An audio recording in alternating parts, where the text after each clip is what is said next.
across beds, hearts and bucks. This is BBC Three Counties Radio.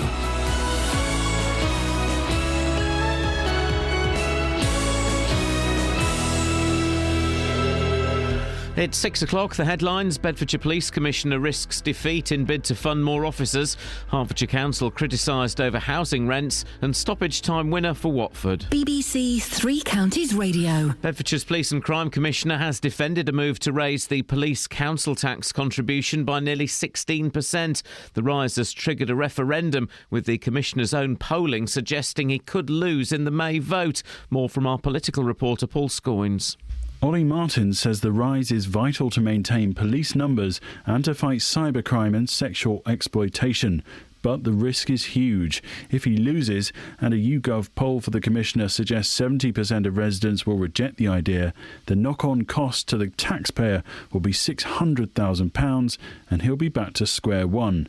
If he's successful, it will mean an average of 48p on the council tax bill of a Band D property in Bedfordshire, which will go towards more officers around the county. The local authority in Hertfordshire has been criticised for raising its social housing rents by significantly more than the rate of inflation. St Albans, Welwyn and Hatfield Trades Council says tenants in low-paid jobs are unlikely to have pay rises to match the 5.5% increase set by Welwyn Hatfield Borough Council. More from Ewan Duncan. Welwyn Hatfield Borough Council says an average 5.5% increase will enable it to continue to deliver important housing services such as repairs and maintenance. But the local Trades Council says very few tenants are likely to receive pay rises to match. In neighbouring authorities, St Albans District is setting its rent rise at 2.2%, while Stevenage councillors voted on a 2.18% council house rent increase, an average rise of £2.15 a week. The barrister appointed by the government to investigate whistleblowing in the NHS says he's heard shocking stories from staff about their treatment. Sir Robert Francis, who chaired the public inquiry into poor care at Stafford Hospital, will see his Freedom to Speak Up review published today. It will make recommendations on how to change the culture of reporting in the NHS. Firefighters have been tackling a blaze at a static mobile home in a Buckinghamshire village. 14 firefighters were called to Flowers Bottom Lane in Speen near Princess Risborough in the early hours of this morning. Ministers are outlining what regulations will be needed for driverless cars. The prototype of a driverless pod that will be tested in public areas in Milton Keynes will be unveiled in London today. In sport, Watford are up to 5th in the Championship after victory at promotion rivals Brentford. Victor onto his left foot, works here, Carlo on the volley, it's there! Odione Carlo scores again! Watford are in front in stoppage time! It's Brentford 1, Watford 2! In League 2, Wickham lost 2-0 at home to Plymouth. Mark Cullen scored twice as Luton came from 2-0 down to draw 2-2 at home to York, and Stevenage drew 0-0 at home to Bury. The weather cloudy this morning, some brief sunny intervals this afternoon, a maximum temperature 7 degrees Celsius, and you can get the latest news and sport online at bbc.co.uk/3 counties. Boom shakalak, big up yourself, the Ox.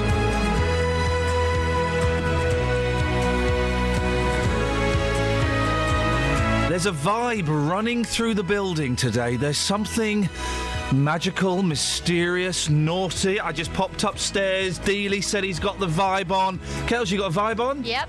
Kath, you got a vibe on? No. What?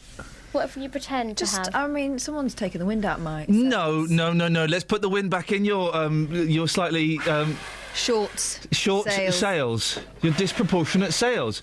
See, I think if anyone, especially a member of the opposite sex, uses the words disproportionate about, I don't know, let's just say, your legs, it's going to still... How are your sales doing? All I said was you got short legs, and you went, I've got a long body. I said, yeah, you're disproportionate.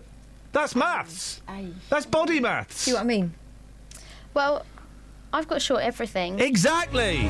It's body maths, for crying out loud. If you want to do body maths with us this morning, then you're more than welcome. Across beds, hearts and bucks. This is BBC Three Counties Radio. Fancy a little bit of... fancy getting a little bit psychedelic. I get psychedelic with me? Song as well. We'll have that. That's coming up, don't you? That's coming up after Scoynes. You're the one you've chosen. Yeah. I just fancy a little bit of psychedelic rock, man. Yeah, you ready? Yeah. Let's go tripping.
here?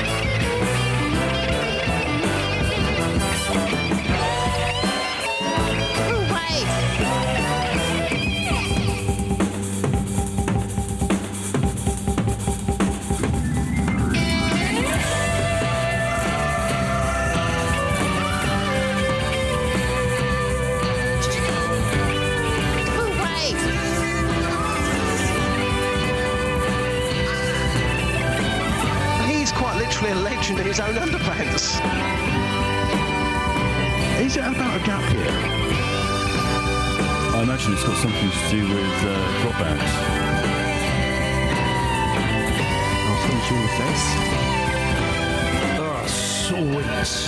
Flashbacks to the summer of 1967. Body maths. We're doing body maths this morning. Scott has tweeted us straight in with body maths. According to Keith, Mick Jagger's got a tiny woo-wah, but great big doodahs. That's your body maths. This has actually become a thing, hasn't it, Boyley?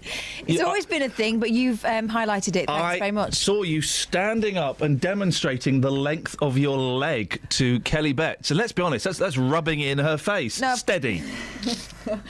I've got a very long body. And then whoever made me decided they'd run out of skin. So I only got short legs. My legs don't meet in the middle. I've got bandy legs. They go outwards. Okay, yeah, make it about you. If you want to phone up, we're doing body maths, 08459 455 555. And if you want to make Kath feel better, I've got to put your faders down now because Scoins is next and you know how he likes to go on. You're not supposed to say that to him. Oh, no, that's someone else I've offended. Now, Bedfordshire's Police Commissioner's bid for a bigger slice of council tax has triggered a referendum that could cost the county hundreds of thousands of pounds. Ollie Martins wants to raise his share of the pot by almost 16%. Well, the whole referendum is costing £350,000 and could rise to £600,000 if he loses, which his own polling suggests is entirely possible. Well, political reporter Paul Scoins has got more. Paul, what does he need the cash for? Well, it's officers, Iain, really. I mean, there have been cuts of savings of around 20% across the board over the last 5 years, and that means that there's a lot of pressure on Bedfordshire Police. It says it is unduly affected because it's got even though it's a small force, it has a high proportion of crime, especially in areas like Luton.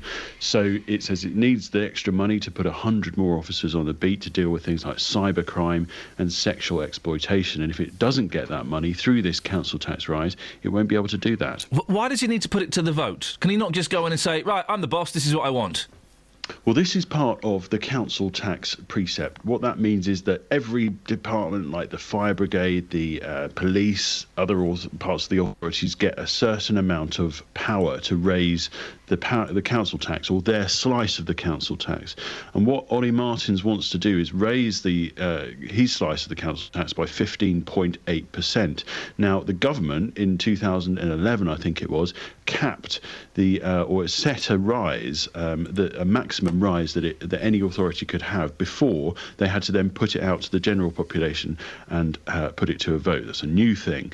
It's not been done before. No one has ever tested it. No one has ever put a rise to the vote before. Ollie Martins will be the first. So he has gone beyond I think it's set at about 2% this year, rise that is below that sort of amount, and he has to now put it out to the population. That means instantly, as you say, a cost of £350,000 putting this out to a referendum, and then again, if he loses, then the money. I should have said that this is basically already going to happen. If you live in Bedfordshire, you are going to pay this increase. However, if he loses the referendum, he'll have to pay you back, and that's going to cost another £250,000. So it's very complicated, but it ultimately could, if he loses, cost £600,000. Okay, so it's a complicated thing. Surely police forces facing cuts all over the country. Has this been done elsewhere? No, this is the first time. This is it. Yeah, absolutely. I mean, if you look around the area, Hertfordshire has frozen its council tax. Thames Valley Police, I think, is either a small rise or it's freezing its council tax. Other places are pushing it to the max that they can without pushing to a referendum, but that's only 2%. Now, Ollie Martin says that's only going to net him a small amount of money. It won't actually solve the problem. by doing this, he's going to get about 4.5 million, and that's enough to. I know Ollie's coming in later on. Ollie's been in telling us that the cuts are going to have an impact, but he's been riding the cuts. Now we know Ollie comes from a Labour background. With the general election coming up, is this a little bit of politicking going on? Well, entirely possible, and this will come on election day, and that might not be a particularly good thing for Labour if people are walking into their election booths and seeing a question whether or not they want to pay an extra 15.5% council tax on that particular part. Yes, potentially this is a bit of politicking, but he does say that, in the last 5 years or so, they've had to save millions and millions of pounds. Up to 2018, it's going to be £35 million that the force would have had to have saved. And he's now saying that they just cannot do certain things anymore without this extra money. And Scoys, let me just get my early morning head around this. So Ollie Martins is not. Correct me if I'm wrong. Ollie Martins is not asking people whether they want to pay more council tax. He's asking them whether a bigger share of the council tax should go towards the coppers. Yes, but you will have to pay more council tax. Right. So it would be about 50p a week if you lived in a Band D property in Luton, and you will pay it. Let me stress this: this is going to happen. Right. So people before May will start to pay this increased council tax on their bills. Everyone will. Yeah. That's going to happen. So the referendum, when it comes in May, is going to cost £350,000. If he loses, to claw back or to give that money back to people, the extra money that they've had to pay because of this increase, he's going to have to pay 250 grand more. So, this is it is a gamble, because if he loses, then that's £600,000 arguably wasted of taxpayers' money. I can't understand why anybody would vote yes.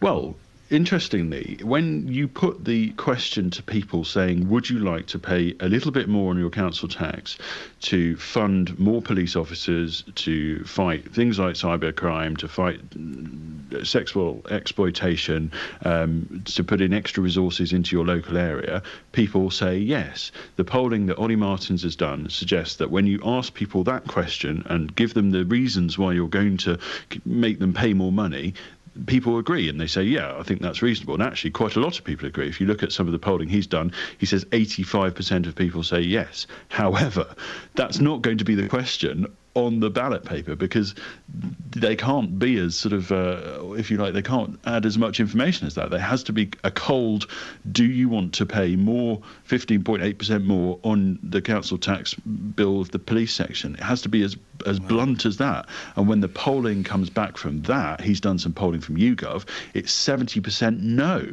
And I mean, he says he's done some other polling on the streets, which is a bit more positive. But, I've seen some polls in the local paper, that's overwhelmingly no as well. So he's got a real battle on his hands. He knows that. He's going to come on at 8 o'clock this morning and tell you he's going to sell it. He knows that he's got a tough job on his hands, and he's got to sell it, because he can't sell it in the voting booth. Scoins, listen, we've got to move on there. Thank you very much. There is a difference, isn't there, between... do you want to spend more on the police? Yeah, of course. Put your hand in your pocket. Oh, what now? Yeah, I'm not quite so sure. I'd love your thoughts on this. 08459 455 555. Travel news for beds, cards and bugs. BBC Three Counties Radio. It's looking quite quiet so far out there in High Wycombe on the A404. There's temporary traffic lights at Marlow Hill at the junction for Marlow Road. That's not causing any queues at the moment. In East Hyde, London Road has some temporary traffic lights for roadworks at Newlands Road, which could cause some delays later on. And in Watford on St Albans Road, there's roadworks going on around Horseshoe Lane, which could cause some delays later on. It's starting to look quite busy on the A405 North Orbital Road around the M25 junction 21A roundabout, but no delays reported at the moment on the M25. On the trains, the 6:34 train from Luton to Bedford is delayed. Samantha Bruff, BBC Three Counties Radio. Thank you so much, Samantha Bruff. 6:17. It's Wednesday. It is the 11th of February. I'm Iain Lee. These are your headlines on BBC Three Counties Radio. Bedfordshire's Police and Crime Commissioner looks set to lose a referendum on funding more officers by increasing taxes. Welwyn Hatfield Council has been criticised for raising its social housing rents by significantly more than the rate of inflation. And the prototype of a driverless pod that will be tested in public areas of Milton Keynes will be unveiled in London today. Man alive, I want me one of them driverless pods. BBC Three Counties Radio.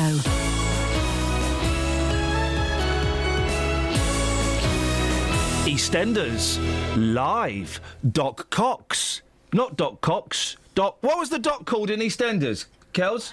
No, not Doc Cox. No, Doc, not Dot. Cotton. No, Doc, not Dot. Oh. Doc. Doc.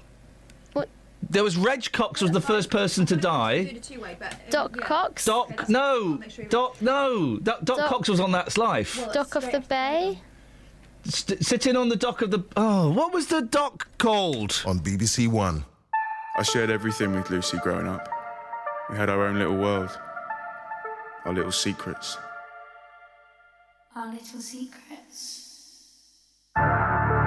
Me and Kim have our rows, but you know what it's like. Sometimes you just snap. The Beale Empire is on the rise this year. We're bound to make a killing. Lucy's killer is exposed.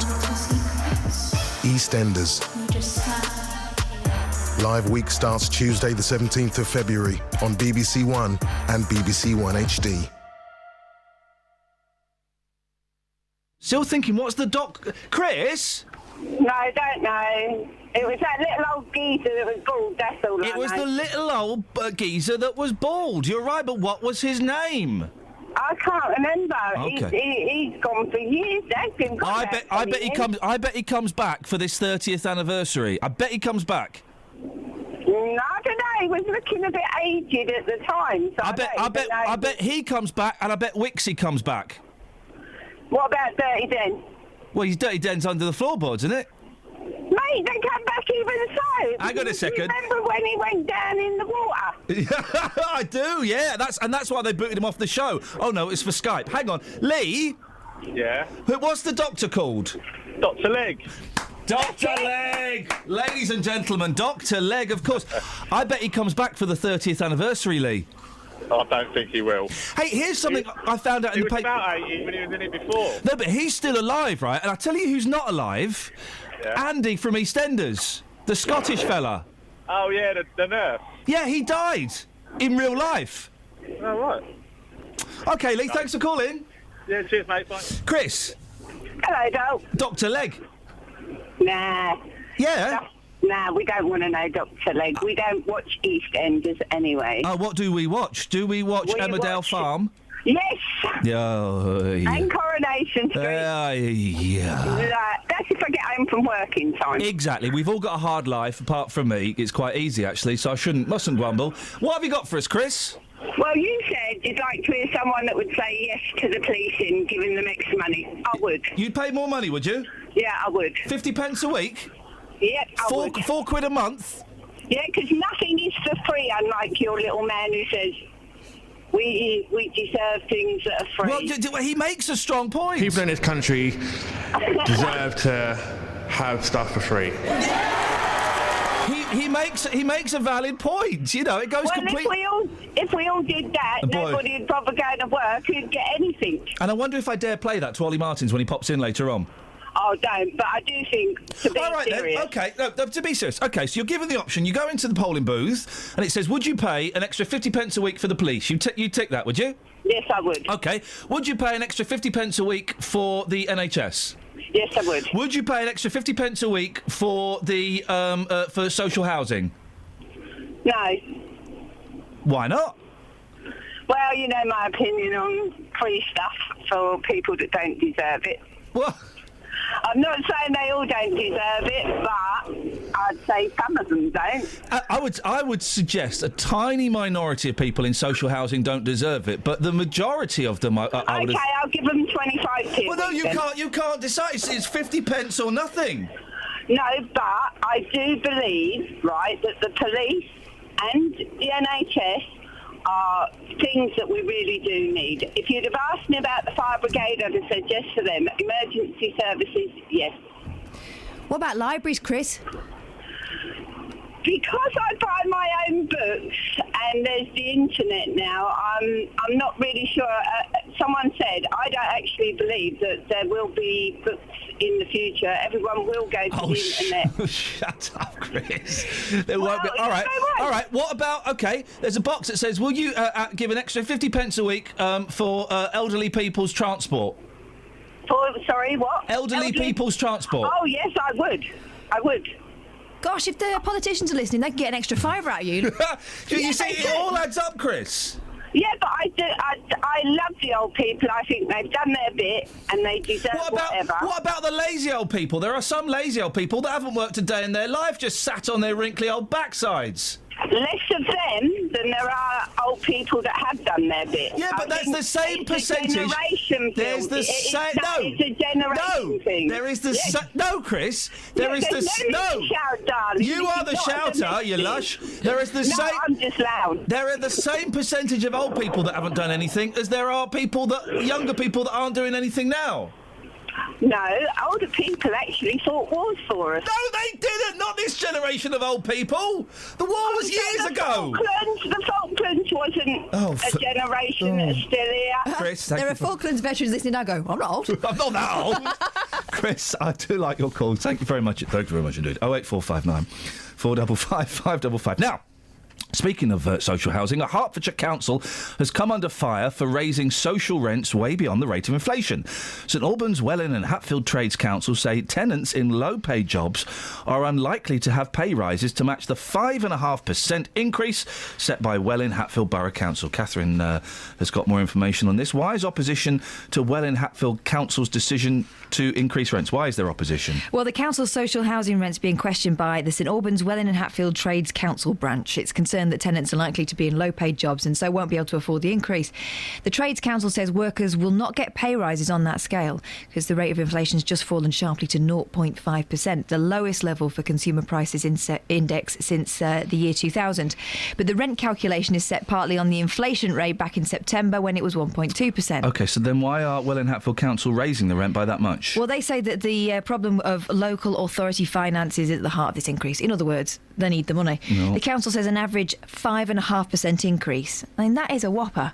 5.5% increase will enable it to continue to deliver important housing services such as repairs and maintenance.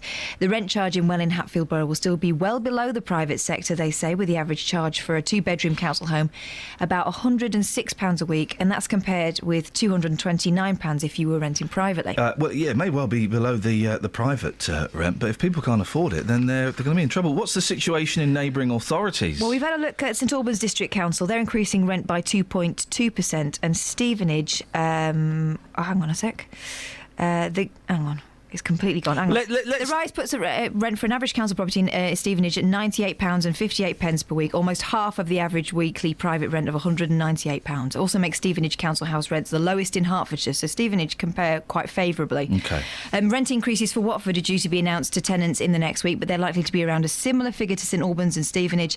And some of the local authorities in the county, such as East Herts and Broxbourne, have allocated all their properties to housing associations. OK, so if you're a tenant and you're already kind of pushing things to meet the rent, and then the rent goes up by 5.5%, what are they supposed to do? Well, standard procedure from all local authorities, if you find yourself in that position, is to encourage tenants to contact them as soon as possible and hold their hands up. Welwyn Hatfield Borough Council says it has a wide range of support available to residents and will look at cases on individual merit. And we'll hear from the council's executive member for housing and communities. You can ask him later on. It's Roger Trigg. And we'll also be hearing from Bob Wilkins, who's president of the St Albans, Welwyn and Hatfield Trades Council branch. I wish.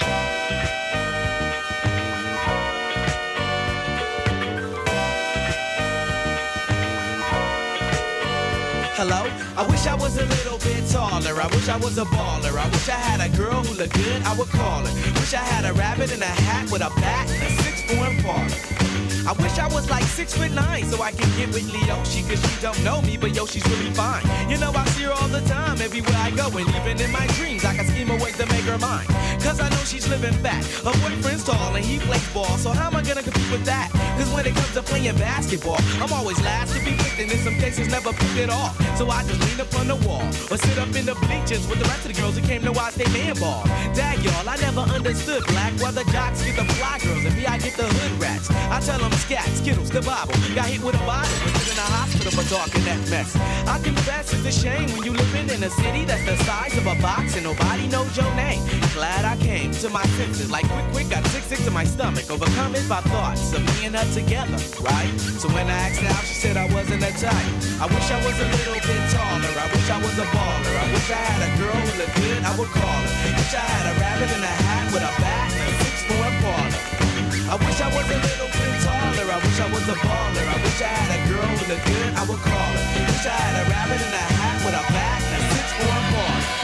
I wish I had a brand new car. So far I got this hatchback, and everywhere I go, yo, I get laughed at. And when I'm in my car, I'm laid back. I got an 8-track and a spare tire in the back seat, but that's flat. And do you wanna know what's really whack? See, I can't even get a date, so what you think of that? I heard that prom night is a bomb night with a hood rat, you can hold tight for burrito. Figaro, when in my car, I can't even get a hello. Well, so many people wanna cruise Crenshaw on Sunday. One day I'ma have to get in my car and go. You know, I take the 110 until the 105. Get off on Crenshaw, tell my homies look alive. Cause it's hard to survive when you're living in the concrete jungles and these girls keep passing me by. She looks fly, she looks fly. Make me say, my. I wish I was a little bit taller. I wish I was a baller. I wish I had a girl who looked good, I would call her. Wish I had a rabbit in a hat with a bat and 6'4" parlor. I wish I was a little bit taller. I wish I was a baller. I wish I had a girl who looked good, I would call her. Wish I had a rabbit in a hat with a bat and 6'4" parlor. I wish I was a little bit taller. I wish I was a baller. I wish I was a little bit taller. I wish I was a baller. I wish I was a little bit taller, y'all. I wish I was a baller. I wish I was a little bit taller. I wish I was a baller. Hey, I wish I had my way, cause every day would be a Friday, and you can even speed on the highway. I would play ghetto games, name my kids ghetto names. Little Mookie, the Owl, Lorraine. Yo, you know that's on the real.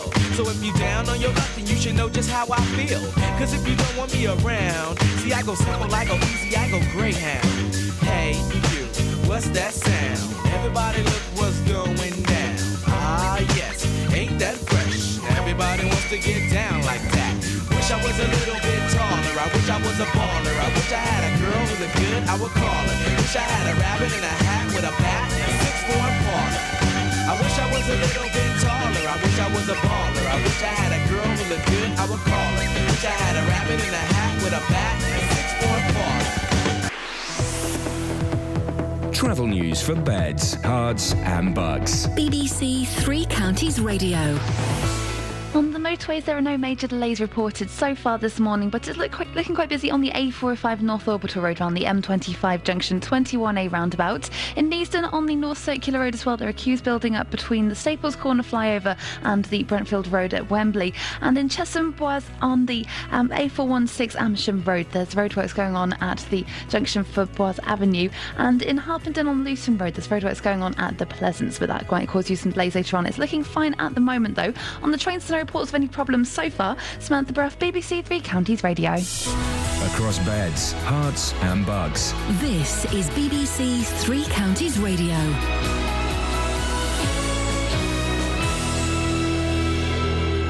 It's 6:30. I'm Simon Oxley. Bedfordshire's Police and Crime Commissioner has defended a move to raise the police council tax contribution by nearly 16%. The rise has triggered a referendum, with the Commissioner's own polling suggesting he could lose in the May vote.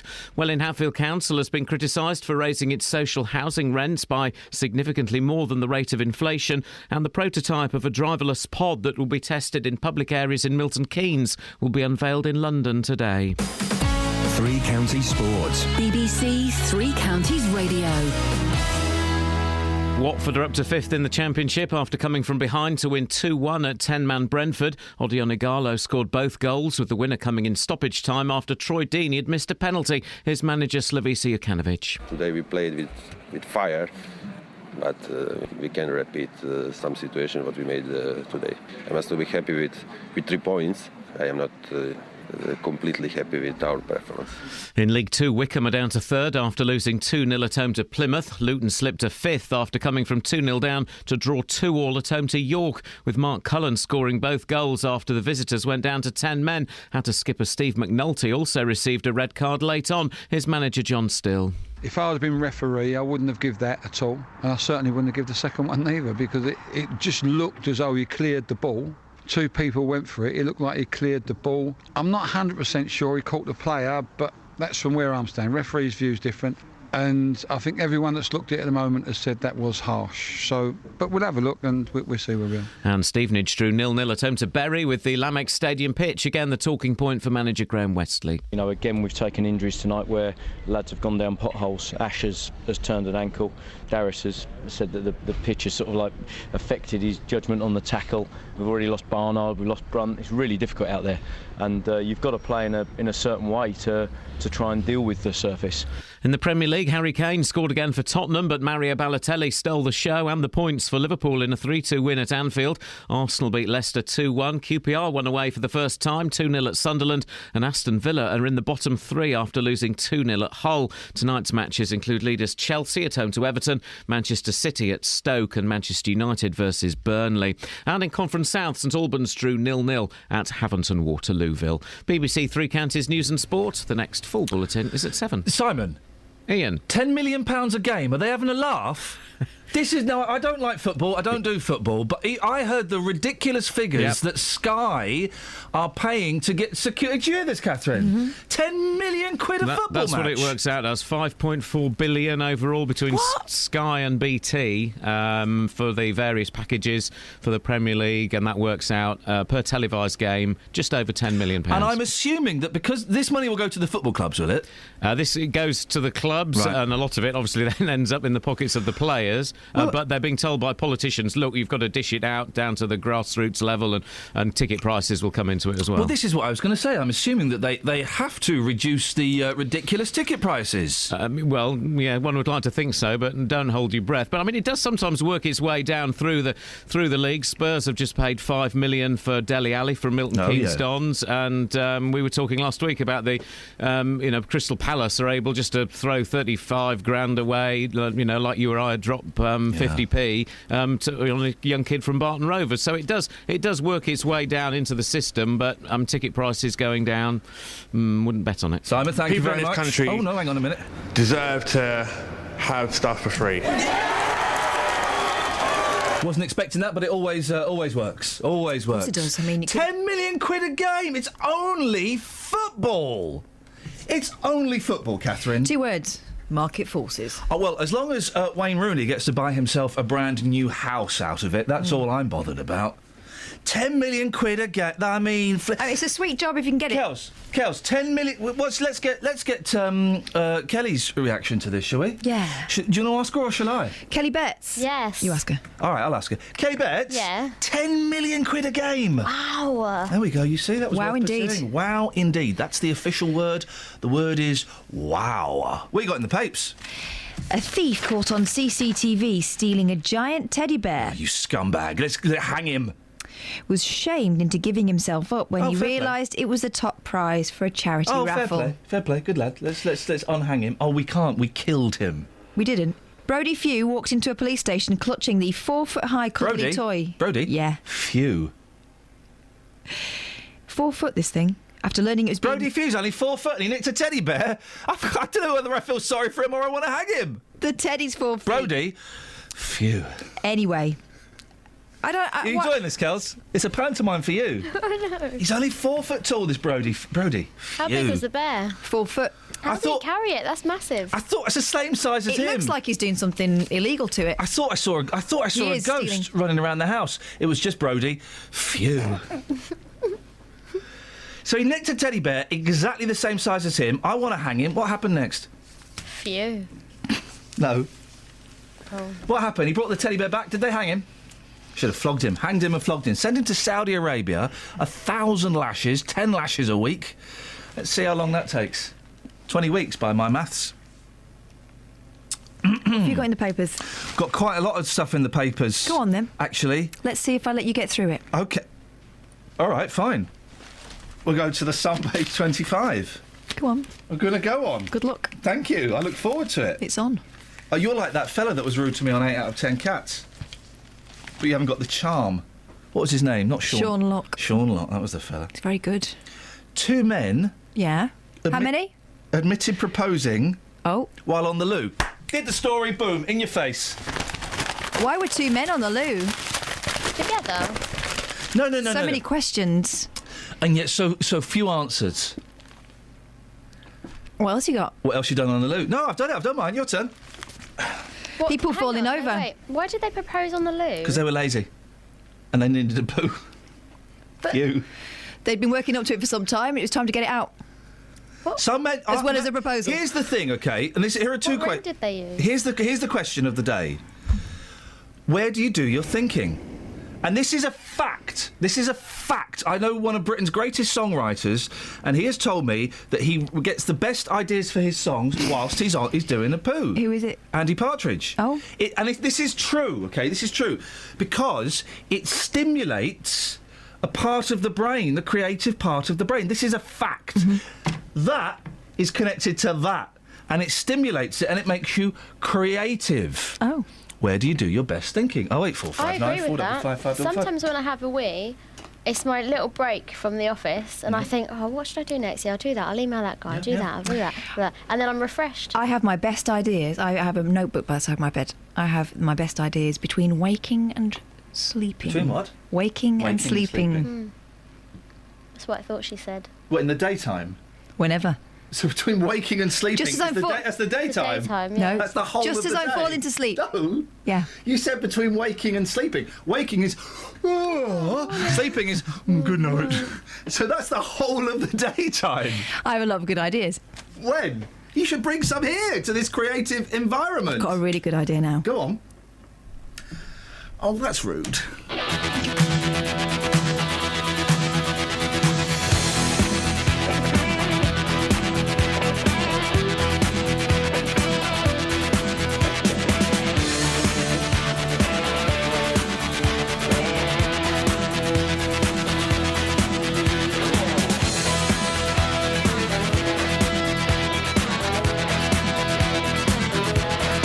She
BBC Three Counties Radio. Kelly Betts is through there. Catherine Boyle is in here. This morning, we're asking, where is the best place to do your thinking? Or is there an activity you do that promotes thinking after we talked about doing a poo? I don't... I can't quite remember. Oh, this is what we need. This is what we need. This is what I want today. Can we get... You know, in... courtrooms, you have the woman, it's always a woman, I'm not being sexy, I am being sexy, I can't turn that off. You have the woman typing on a special typewriter that's only got 7 keys, and she's logging everything. Yeah. Is she the clerk? Why not? Can we get a clerk for the show this morning so that I could then refer back to the clerk, to refer back to the notes and say, just remind me why we're talking about the way you do your creative thinking? They go, because 2 Italian men proposed whilst they were on the toilet. Thank you, clerk. That's my job, isn't it? But you don't know either. And also, you've got other stuff to do. Coffee, anybody? So... Wow. It really is Wind-Up Cath Day today, isn't it? We need a clerk for the show. You would stay on the phone all morning. We'd pay for the phone call. You're already ruling out all the people who've got jobs. I don't want. So we're going to get a special kind of clerk. I don't want an It's going to be Peter and Wilma Green. He's got nothing better to do. Apart from have a whinge. 08459 455 555. So, things so far. Where do you do your best thinking? What do you do when you do your best thinking? What are you doing? Is there like a Zen-like state you achieve?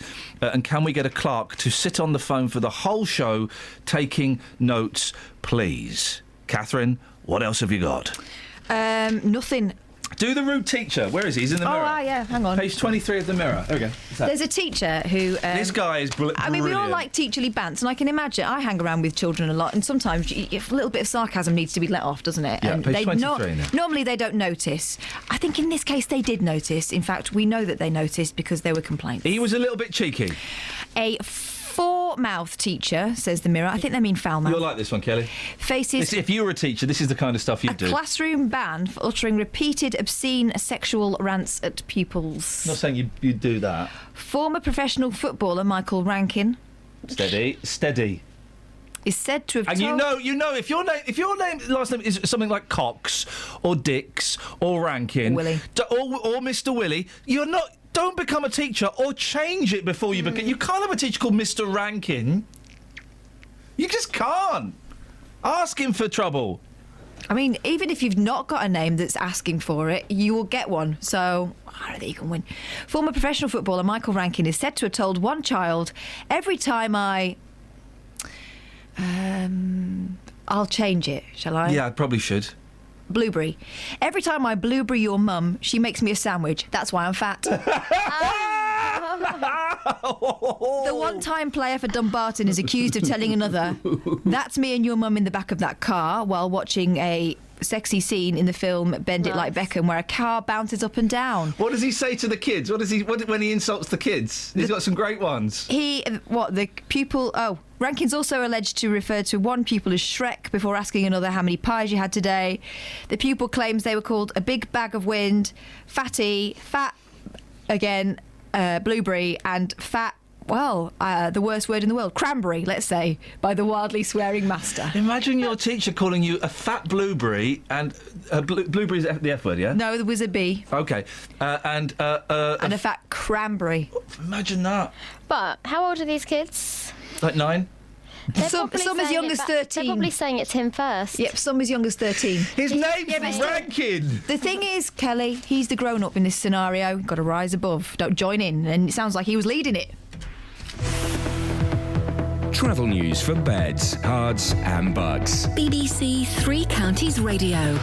On the M1 southbound, it's starting to look quite slow from junction 10 for the M1 Luton Airport Spur Road, and the M25 anti-clockwise is looking quite busy between junction 17 for Maple Cross and 15 for the M4. The A1 southbound, looking at speed sensors, has queues building up from Rowley Lane towards Stirling Corner, and the A421 Standing Way in Milton Keynes is not looking too bad at the moment, but there are roadworks going on the Kingston roundabout, so expect delays there later on. No reports of any problems on the trains. Samantha Braff, BBC Three Counties Radio. And well done, thank you, Samantha, and well done for avoiding the swear words there, Catherine, because we know that you've got a tendency just to pop them out. So. Well, I tried to find something that was as innocent as possible, and what could be more innocent than blueberries and cranberries? Careful.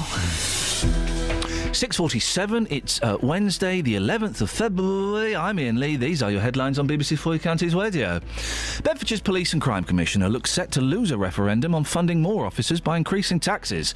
Welwyn Hatfield Council has been criticised for raising its social housing rents by significantly more than the rate of inflation.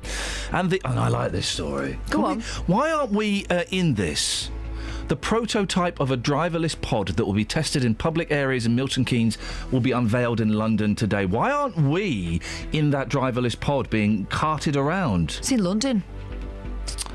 Oh, yeah. Let's get the weather. Here's Kate. Beds, Herts and Bucks weather. BBC Three Counties Radio. Good morning. Well, it's feeling a little less cold than it did yesterday, and there's less mist and fog around. Still can't rule out the odd patch, but for most of us, it's not too bad at all. The temperature also less chilly than yesterday. 3-4 Celsius already at the moment. Most places stayed above zero overnight last. In fact, all places stayed above zero overnight last night. So no scraping of ice or frost from windscreens this morning. But it is rather cloudy. It stays dry. Perhaps a little brighter this afternoon, but nothing too much to write home about. The temperatures up to around 7 Celsius by the end of the day. Now, the cloud stays with us overnight, but it's quite useful overnight as it prevents the temperature from dropping down perhaps as far as it could. So staying again above zero, 2 Celsius being the minimum. So it's a similar start to Thursday. In fact, it's a similar day. More cloud, rather quiet, temperatures at 7 Celsius. The change really starts to happen overnight Thursday. Wind starts to strengthen. Quite a breezy day for Friday, and with it we could see the arrival of some rain towards Friday afternoon. But then it settles all back down again just in time for the weekend. And that's your forecast. Call 08459 455 555. BBC Three Counties Radio. Hi, Matt. Yeah. Hello, Matt. Iain will be with you in a second, all right? Okay. It might be silent for a bit at first. Yeah. All right, well, stay on the line. He's probably thinking a lot. Maybe, yeah. All right, Matt, stay on the line. All right. Hang on, Matt. I'm just going to put you through in a second. Hello, Matt. Are you still there? Yes. Oh, I thought we lost you for a minute there. Yeah. OK, we'll just put you through in a second. You all right, Matt? Okay. OK, just hold on a moment. Matt? Yes? Hello, Matt. We're just going to put you straight through. Hang on, we're having a bit of technical difficulties. Okay. Bear with me. Stay on the line. Right. Be right with you, Matt, OK? Mm-hmm. You're not going out or anything, are you? And what? You're not going out or anything, are you? No, OK, I've just made my tea. Oh, good. OK, be right with you. Okay. Matt? Yeah? Hang on. Sorry. I'm trying to put... We're just having a bit of... Hang on. All right, you should be through in a minute. Hang on. You're winding me up, aren't you, Kelly? No, sorry. The system's gone a bit funny. Stay on the line. Don't hang up. Okay. All right, Matt, you still there? Yes. OK, be right with you. Matt, is it silent on the line? What? Is it silent on the line? No. What about now? No, it's fine. We're just trying to connect you. Hang on. Okay. Stay there.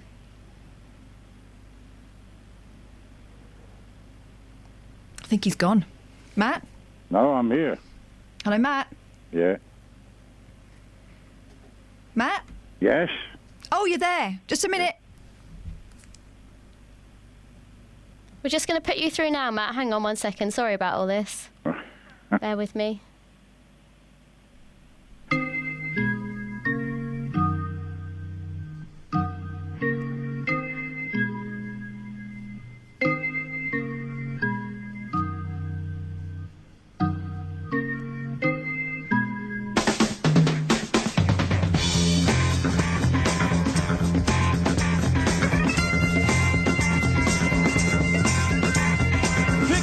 Economy Street, swinging London, Marble Arch to Regent Street, swinging London, Hyde Park Corner, Leicester Square, swinging London, everywhere it's in the air, swinging London, Hyde Park Corner, Oxford Street, swinging London, Chelsea Strand and Baker Street, swinging London, Charing Cross, Trafalgar Square, swinging London, everywhere it's in the air, swinging London, London Walking back. Odyssey, Hammersmith on ITV, Humperdinck on BBC.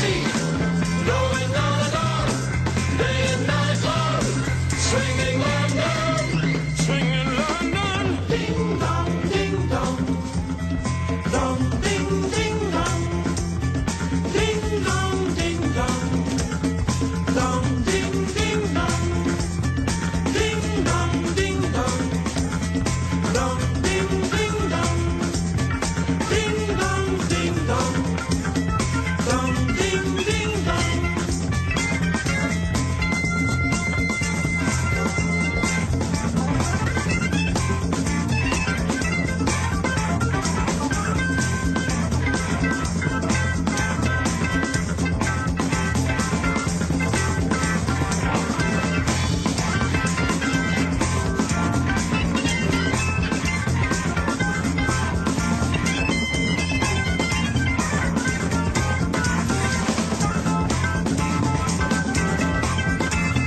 Action movies, theatre news, swinging London, big production, soul and blues, swinging London, revolution underground, swinging London, groupies, hippies, tramps around, swinging London, kings of fashion, Mary Quants, swinging London, discotheques and restaurants, swinging London, striptease joints, casino pubs, swinging London, bingo halls and playboy clubs, swinging London, northern, east and south and west, parties, parties, still the best, Riley Scott will never rest, going down and on, day and night long, swinging London, ding dong, ding dong, dong ding ding dong. Matt, you still there? Yes. Can you hold the line just for a few seconds? Is that okay? Yes. Ian's going to come to you very, very soon. Is that okay, boss? I'm just having a sleep. Okay, you wait there, having a few problems on the line, and Ian will talk to you very soon. Thanks for your We've patience. got more than a few problems on this line. Matt, Yes.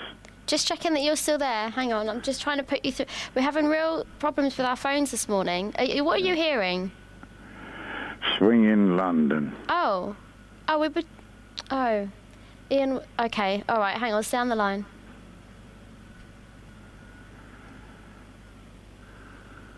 Hello, Matt. Really sorry about this. I think we should be able to fit you in before 8 o'clock. You've not got anything to do, have you, Matt? I'm going to hang up in a minute. Oh, I'm really sorry. Hang on a minute. Let me see if I can just put these two. Hang on.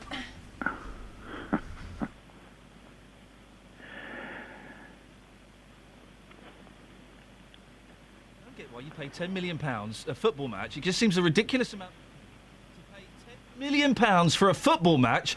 Are they going to reduce the price? Can you hear anything, Matt? Can you hear Ian? Yes, he keeps coming in and out, Yeah, he does as that. normal. I'm not a football fan, as you know, so you've got to wonder if at 10 million quid... I do not understand for the life of me, and I'm sorry to keep going on about this, but 10 million quid for a football match? We're trying to connect you, Matt, but it's not. Okay. Hang on. No worries. You'll probably have to wake me up in a minute. If you're going to pay £10 million for a football match, you've got to wonder what on earth is the average... It's supposed to be a working class game. What's the average man going to do?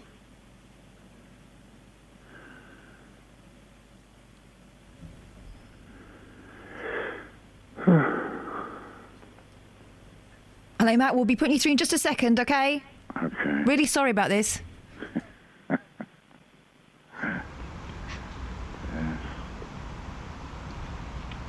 Matt, just hold on there. Just hold on. We're doing our best. Well, I should think the next person will be on will be Jonathan. Your words, not mine. Matt, are you still there? Yes. I'm so sorry about this. I know that you've been on the phone for quite a long time. Your call is very important to us, and we are trying to connect you. You're next in line. Yeah, where are you, Kelly? In a tunnel? Yeah.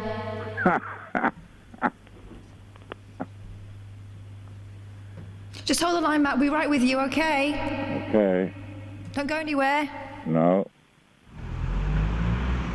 Still there, Gaze? Yes. Okay, just checking.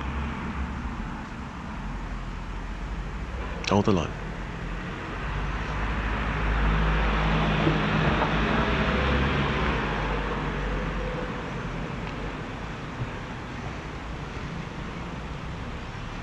How's the vibe on your phone there, Matt? Is it okay? What? The vibe on your phone. Well, no, I'm just having a little sleep now. Okay. While you Hold the line. decide what you're going to do. Just hold the line. We're trying. See, I'm being very calm, aren't I? Matt, are you still... Matt, hello? Yeah, I'm still here. Oh, Normally Matt. I lose my temper now, Kelly, don't I? You're doing really well. You're being really patient. Hang on. I'm just You going to... better tell Ian that. Well, I'm trying to put you through to him. There's been some sort of dodgy connection. Yeah. Sorry, hang on. Hold the line. Matt? Yes? Matt? Yes? Can you hear me, Matt? Yes? Come out of that tunnel, Kelly.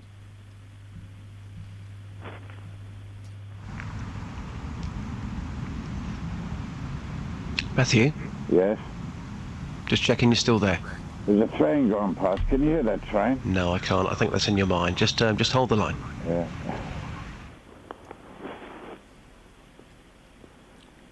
Matt, I'm going to put you through in a second, OK? Oh, is that you, Ian? Thanks. Travel news for beds, cards and bugs. BBC Three Counties Radio. Between Oving and Whitchurch, the Oving Road is closed because a lorry's overturned between North Marston Lane and Bulk Road. On the A1 Great North Road, it's looking very busy on the speed sensors through the roadworks from the St Neots Junction to the Black Cat roundabout. And on the motorways on the M1 southbound, can see on the CCTV cameras that it's looking very busy from the M1 Junction 10 Luton Airport Spur Road to Junction 9 for Redbourne. Also looking very busy on the M25 anti-clockwise between Junction 21 for the M1 and 19 for Watford. Samantha Burr, BBC Three Counties. Thank you, Samantha. Matt? Matt? Yes? But what would you like to say, mate? You've got 10 seconds. Matt? Matt? Yes? Oh, you... well, thanks for calling, Matt.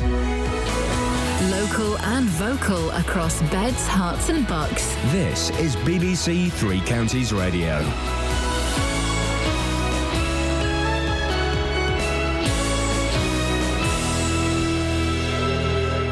It's 7 o'clock. I'm Simon Oxley. The headlines: poll shows Beds Police Commissioner could lose vote on tax increase to fund more officers. Hertfordshire Council criticised over rent rises, and stoppage time winner for Watford. BBC Three Counties Radio. Bedfordshire's Police and Crime Commissioner has defended a move to raise the police council tax contribution by nearly 16%. The rise has triggered a referendum, with the Commissioner's own polling suggesting he could lose in the May vote. More from our political reporter Paul Scoynes. Ollie Martin says the rise is vital to maintain police numbers and to fight cybercrime and sexual exploitation. But the risk is huge.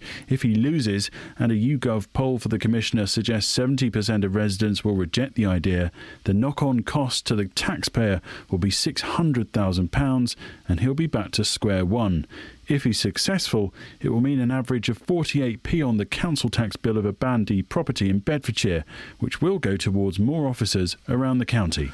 Welwyn Hatfield Council has been criticised for raising its social housing rents by significantly more than the rate of inflation. More from Ewan Duncan. Welwyn Hatfield Borough Council says an average 5.5% increase will enable it to continue to deliver important housing services such as repairs and maintenance. But the local Trades Council says very few tenants are likely to receive pay rises to match.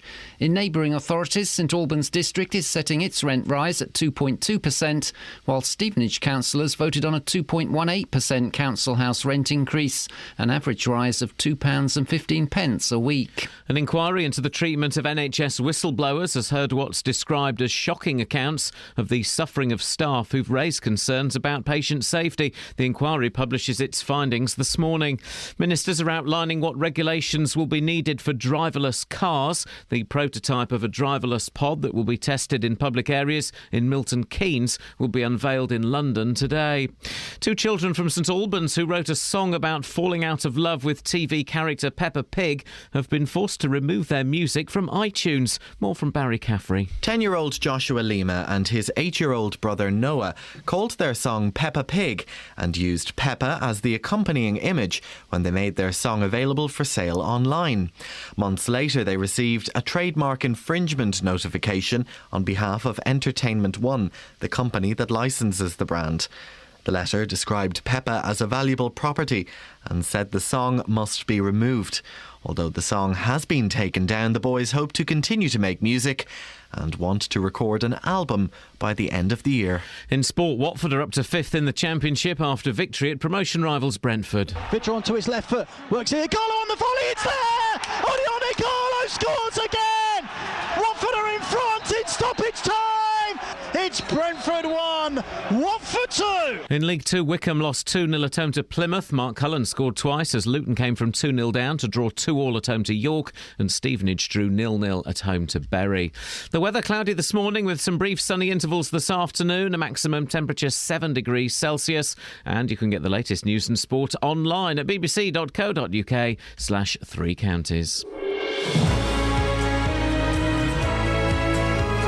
Morning, guys. Coming up on the show this morning, bigger slice of tax pies, council house rent rise, and Peppa Pig phones little guys. Yes, we've got those songwriters exclusively on the show. 10 to 8, they're coming on. With their dad. With their dad. Are they coming in or are they're coming in? They're coming into the studios. It'll be like when One Direction turn up at Radio 1. There'll be hordes of fans outside. And they'll be issued with a writ the moment they step into the building. 08459 455 555. We've discovered that when you are going to the toilet number 2s, it stimulates a part of the brain. It helps you think better. When are you at your most creative? And on the day it's revealed that having a nap is actually good for productivity, where do you like to have a nap? Where's the oddest place you've had a sleep? I love napping in my car. Across beds, love it. And bucks. This is BBC Three Counties Radio. I've worked out the technique. Sit in the driver's seat, wind the driver's seat back to an angle of 45 degrees, flip onto side. Legs go round gear stick into footwell of passenger seat. Head goes back, arm locks in between the headrest and the chair. How do you negotiate the gear stick? Your legs go round it. It goes in the crook of the knee. Right. Got it all worked out. Not and the it legs is in me, though. Exactly, mate. Exactly. Don't turn. You will turn a crisis into a catastrophe. No. I couldn't sleep in a car. I'd feel too vulnerable. I'm not going to do anything to you. Honestly, just close your eyes. Couldn't sleep on the back seat of a car. I like to have my arm up and over. My arm has got to be up and over. See, I like my leg out and round. I know, and I wish you'd stop doing that in the workplace. Where do you like to have a nap? Sofa. There's always a surprising one. Love a sofa. Face buried into the sofa, arm over the back of the sofa. Yeah, beautiful. Beautiful. Where else have I had a nap? I don't really like planes and trains because there's too many other people around. Oh, I like a good nap on an aeroplane. I used to be able to. I can't do it now. When I was younger, I used to be able to make myself fall asleep during the takeoff. I allowed the change in pressure to knock me out. It was wonderful. Great skill. worry about aisle overhang. You probably will. No, I worry about aisle overhang. No, I say you probably will. There's not much space there, so I'll overhang as well. Peter? Good morning. Where's the best place for you to have a nap? Probably anywhere at your age. Waiting for a bus, in the library, on the toilet. Sometimes listening to the radio. Oh, touche, Peter, touche. What you got for us, Petrov? Just listening about rents, actually. Oh, yeah. That's not real news, really. Hang on. Let's just remind people. Welwyn Hatfield Council are going to increase their social rent by 5.5%. Yeah, they did the same last year. Oh. And they did similar to the year before and the year before that. Yes. They've been increasing it by inflation plus £2 to government formulas. That's not only this government, but it's the previous Labour government as well. No, there's been a suggestion, but from a housing expert we'll speak to later, that actually they're not going according to government guidelines with this one. They've stopped doing that, haven't they? Well, last year the government took about £5 billion from the councils from social rents. Look at you, your evil laugh.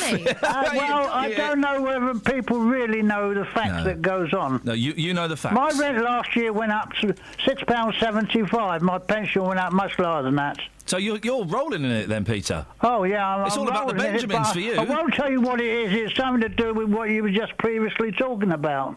What? I'm certainly rolling in it. Oh, good. Peter, good to talk to you. You're good. Ta-ta, you're a good sport. 08459 455 555 is the telephone number if you want to give us a call. Best place to have a doze, and where do you do your best thinking? Call 08459 455 555. BBC Three Counties Radio.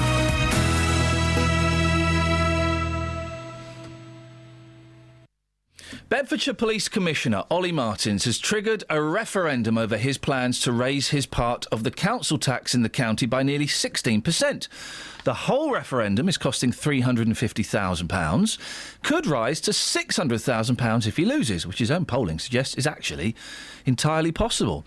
Well, Dr Tim Brain, former Chief Constable of Gloucestershire Police and leading academic at Cardiff's Police Science Institute, joins me now. Morning, Timothy. He says he's desperate to raise the money. It's also going to cost a lot of money. Is it worth it? Well, he's obviously estimated that it is worth it because the financial circumstances, because of central police grant cuts from the Home Office, is so dire that this is a risk worth taking.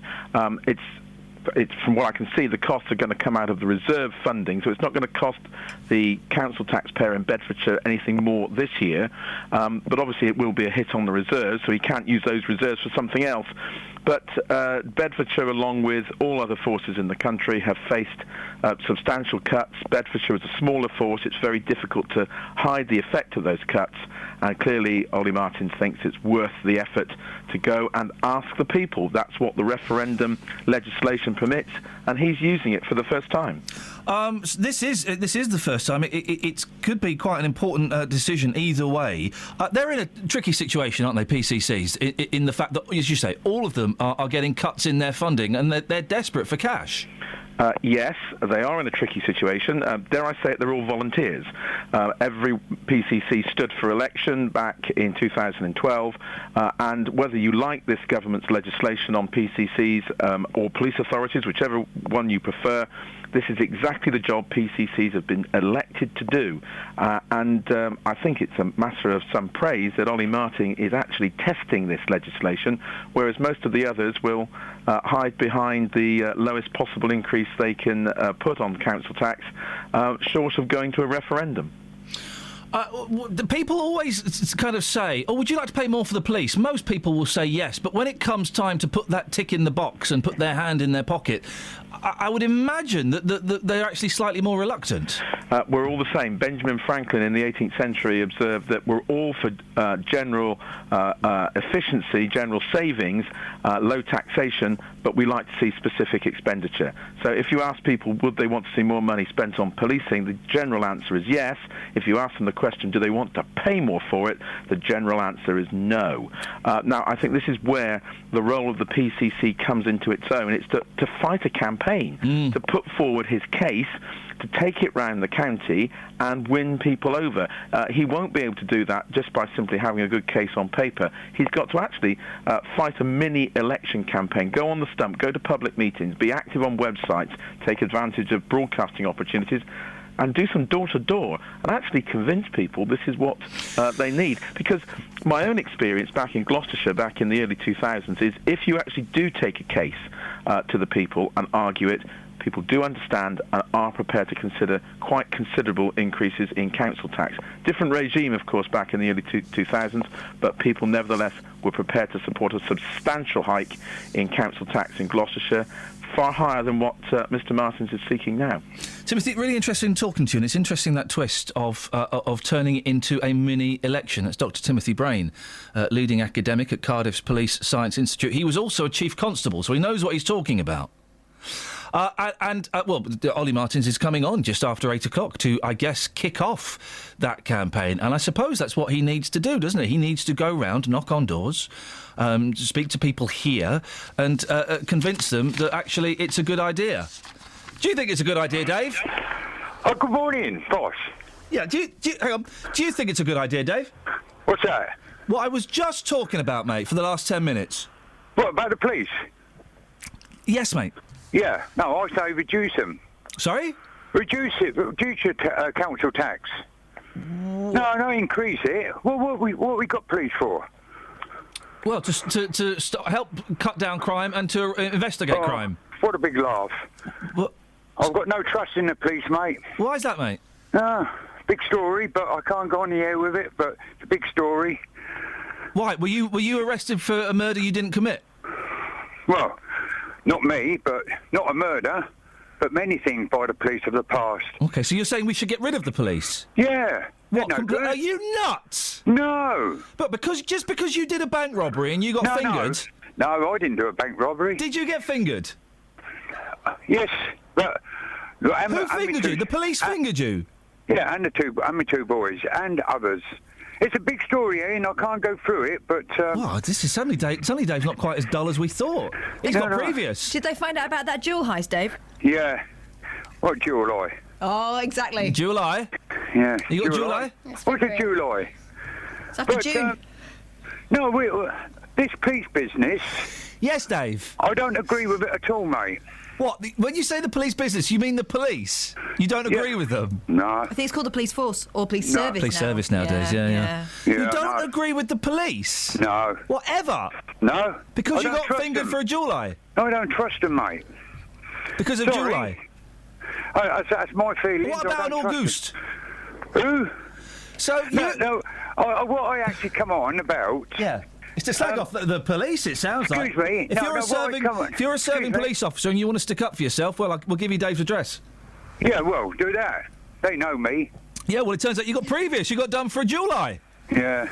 No, I come on the phone. Did you? Because you were rather rude, and I think, you all, not just you, should ring up Matt and have him... Hello? Oh, yeah, we were... Matt, for God's sake, come back on here. I'll talk to you. Hello? Oh, yeah. That Catherine, I'll get hold of that Catherine. Believe me, I will. Oh, dear, oh, pray. Just talk to yourself here. Hi, Dave. Oh, don't you Hello, start, Dave. okay? Sorry, we're having some problems. You're having we've some just problems. lost you. I'm going to put you back through. Hang on a second. Yeah.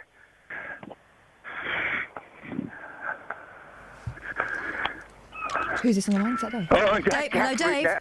Is that? Hello, come on, Dave. just see where you. Hello, Dave. Yeah.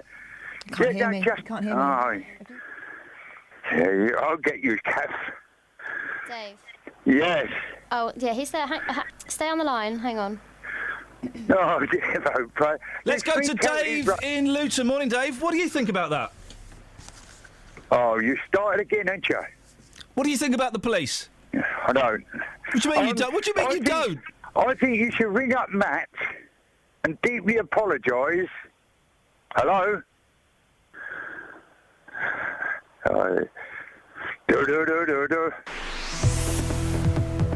Travel news for beds, cards and bugs. BBC Three Counties Radio. In Newport Pagnell on the A422, callers have reported that it's partially blocked at the Marsh End roundabout because a lorry's overturned and that's causing some delays through there. Also in Whitchurch on Oving Road, that's been closed because the lorry's overturned between North Marston Lane and Bulk Road. In Uxbridge on the A40 Western Avenue, there's a lane blocked by a breakdown at the Swakeleys roundabout. And looking at the motorways, the M25 anti-clockwise is looking very slow from around junction 16 for the M40, and the M1 southbound's very busy between junction 11 for Dunstable Road and 10 for the Luton Airport Spur Road. Checking the train departure boards, there's no reports of any major delays at the moment. Samantha Braff, BBC Three Counties Radio. Thank you, Samantha. 7:16. It's Wednesday, the 11th of February. I'm Iain Lee. These are your headlines on BBC Three Counties Radio. A poll suggests Bedfordshire's Police and Crime Commissioner would lose a referendum on funding more officers by increasing taxes. Welwyn Hatfield Council has been criticised for raising its social housing rents by significantly more than the rate of inflation. And the prototype of a driverless pod that will be tested in public areas in Milton Keynes will be unveiled in London today. BBC Three Counties Radio.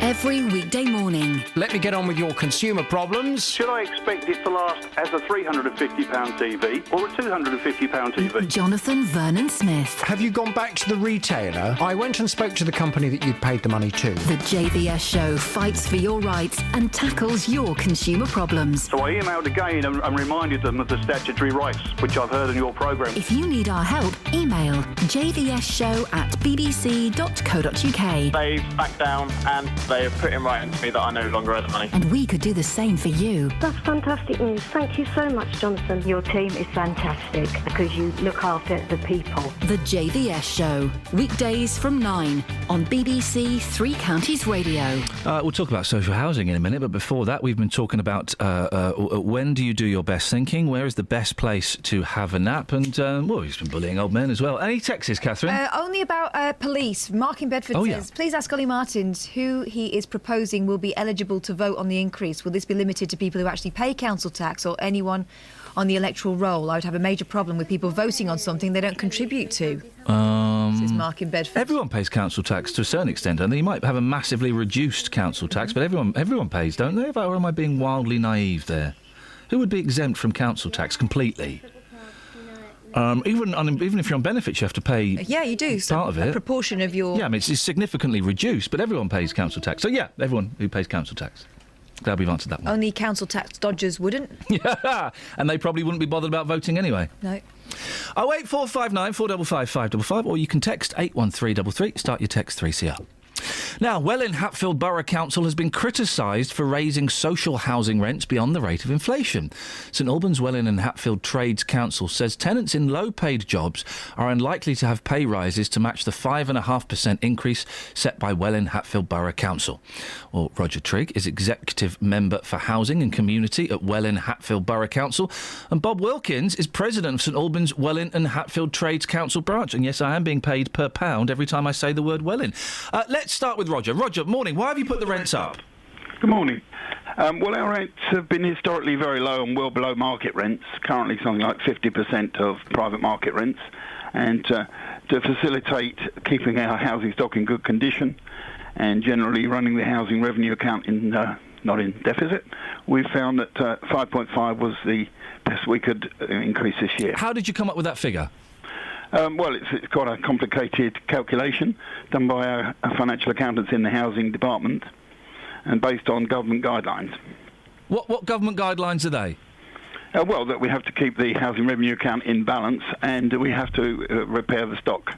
And we are looking towards market rents and similar to the market rents that. Well, the thing is, the market rents, as we know, they can be anything that anybody wants. Can you really compare the rent of social housing, which is for people who are perhaps a little bit more in need? Can you compare those rents to private rentals? Well, we take a percentage really, and every house type does vary. Each location varies slightly, so it's not a direct comparison. But social housing rents that the Welwyn Hatfield Council charge are roughly 50% of the market rent. Let's go to Bob Wilkins from Trades Council. Bob, there you go. You've heard Roger say that they need to increase the rent. Well, it's the same old Tory chestnut, isn't it? They trot this out every year about market rents. They clearly fail to understand the concept of social housing, and every year we have this chestnut about their rents being below. The simple fact is, year on year, the last 5 years, the rent payers of Welling and Hatfield have had their rents increased by almost 50%. Their wages haven't gone up by that. Roger, your reaction? Well, what I would say is that roughly 60% of our tenants receive some form of housing benefit, and so they are protected against rent increases. Well, they still... What, they get their entire rent covered? Some do, yes. But it's not... How many get their entire rent covered? Because normally with rent, you just get a percentage, don't you? You still have to find the rest. The majority of them, I imagine, would still have to find more money. No, if they're on very low incomes and certainly unemployed, they get the whole of their housing. And what's that percentage? Do they get all of their housing benefit covered? I can't be sure. There are 60% receive some form of benefit. OK, but it will be significantly less than that get their whole rent covered. Bob, some of them are going to get their whole rent covered.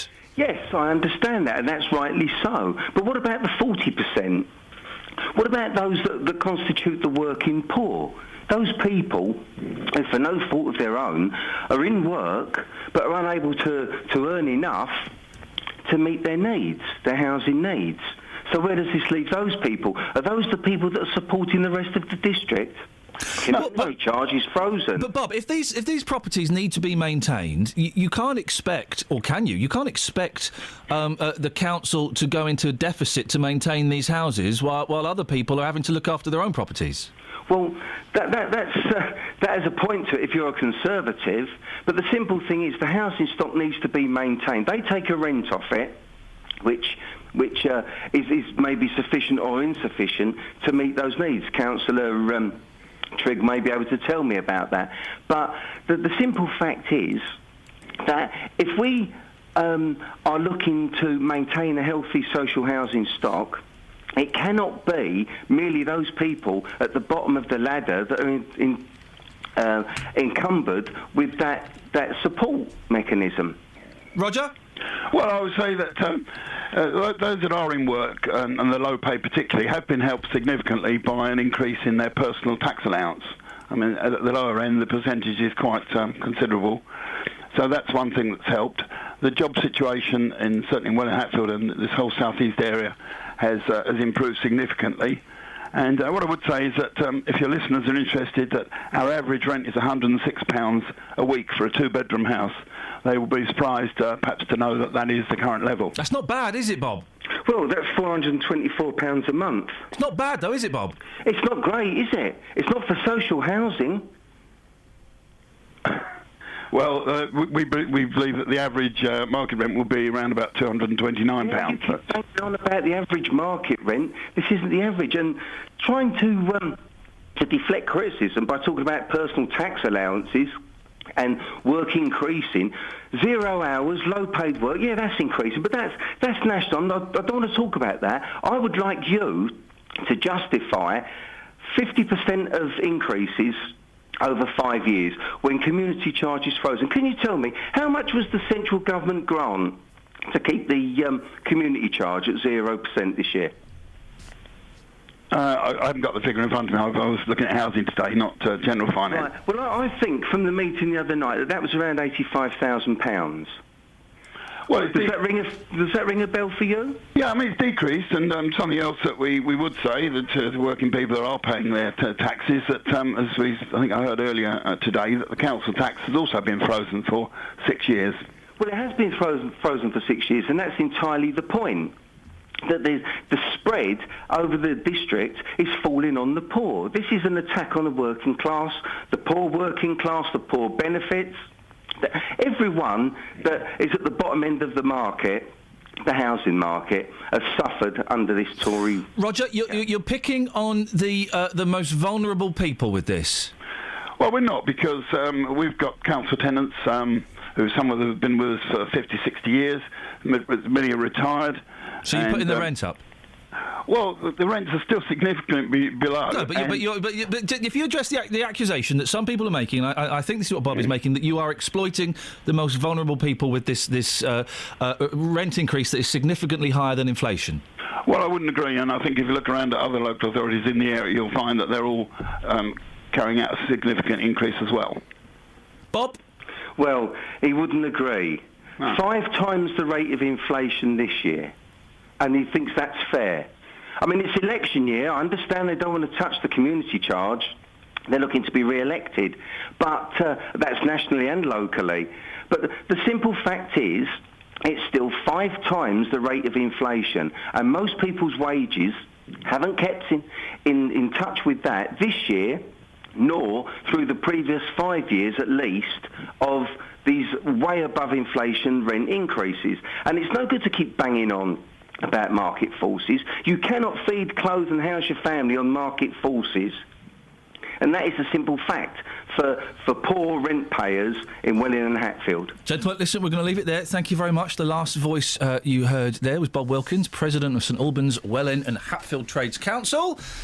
And the other gentleman was Councillor Roger Trigg, Executive Member for Housing and Community at Welling Hatfield Borough Council. Has the word Welling ever been said so many times on the radio? It was Welling. Do you remember when you were a kid and if they mentioned your town on the telly, you go, "Hey, Mum!" Well, you wouldn't say this. I would say, "Hey, Mum, they just mentioned Slough on the telly." You get all excited. When I was a kid, they never mentioned my town. It was always London. One of them London kids. There's a great Monty Python sketch where they talk about the wainscoting. You know what wainscoting is? Yeah. No. That? The bottom. The skirting board. Is that the skirting board? The wainscot. Yeah. What's the other word? Is that the skirting I board? guess, yeah. The skirting board. But isn't that outside? No, it's inside. Wainscoting is the inside skirting board. So what's that? That's oh, I know, because... That's coving. Yep. Inside. Yep. Outside, that's gables. Yep, and inside it's wainscoting. Right. You're right, Kels. It's what, is it? Wainscot. What's the thing on the outside? Gables. Yeah, I thought that's what you said. Gables. Mm. So you got your gables, you've got your coving as well. But there's a great Monty Python sketch where he's talking about the wainscoting in a house, and then it cuts to a country house with the sign wainscoting outside, implying it's the village. And Eric Idle runs out dressed as a woman and goes, "Oh, they've just mentioned wainscoting on the telly." Guys, anybody? Travel news for beds, cards and bugs. BBC Three Counties Radio.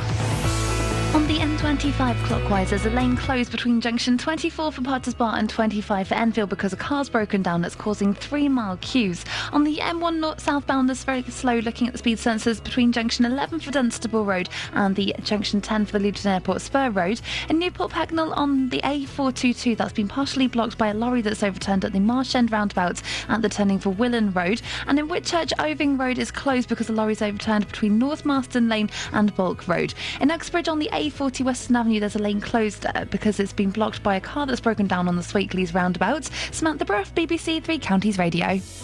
Across beds, hearts and bugs. This is BBC Three Counties Radio.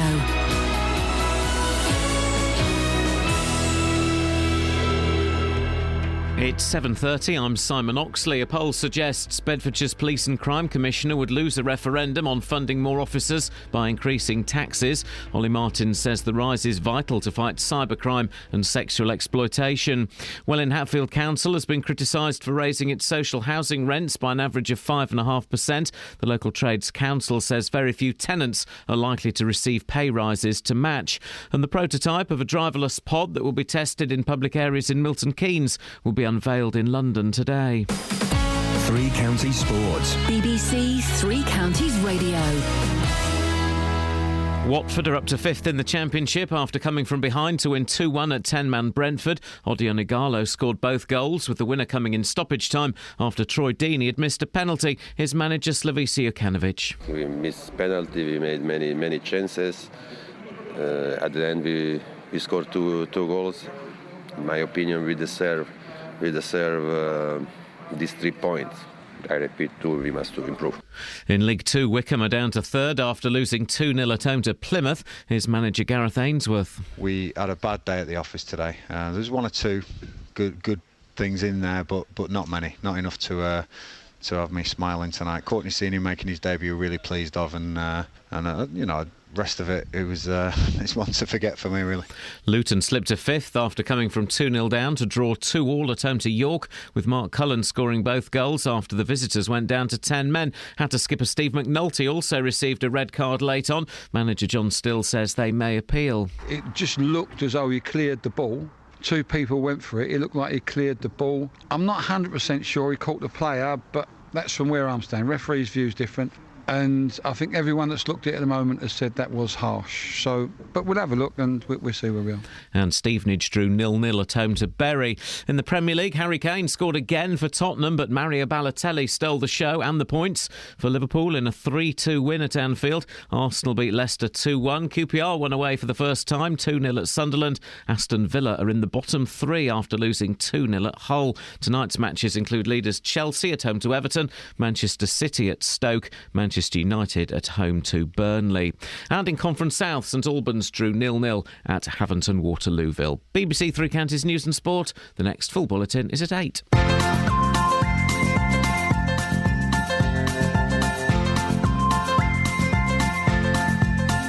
There's a voice that keeps on calling me. Down the road is where I'll always be. Every stop I make a new friend. Can't stay for long, just turn around and I'm gone again. Maybe tomorrow I'll wanna settle down. Until tomorrow I'll just keep moving on. Down this road that never seems to end. When new adventure lies just around the bend. So if you wanna join me for a while, just grab your hat, come travel light, that's hobo style. Maybe tomorrow I'll wanna settle down. Until tomorrow, the whole world is my home. So if you wanna join me for a while, just grab your hat, come travel light, that's hobo style. Maybe tomorrow I'll wanna settle down. Until tomorrow, I'll just keep moving on.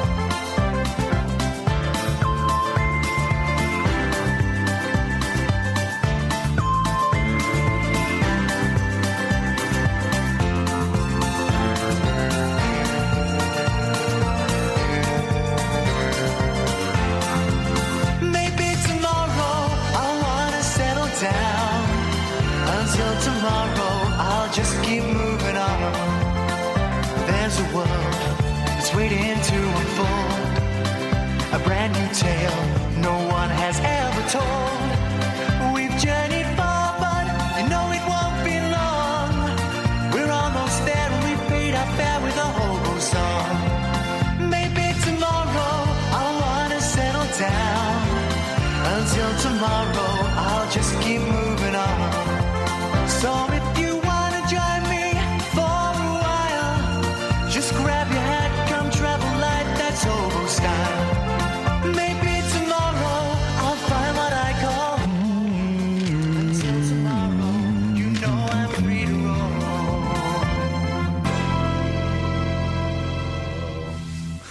Pat, where do you do your best thinking? When I get up in the morning now. Really? That's when your brain... Because it takes me a good couple of hours for that to kick in. Well, I've had my porridge. Oh. I'm all right now. Have you got your Ready Brek glow all around you?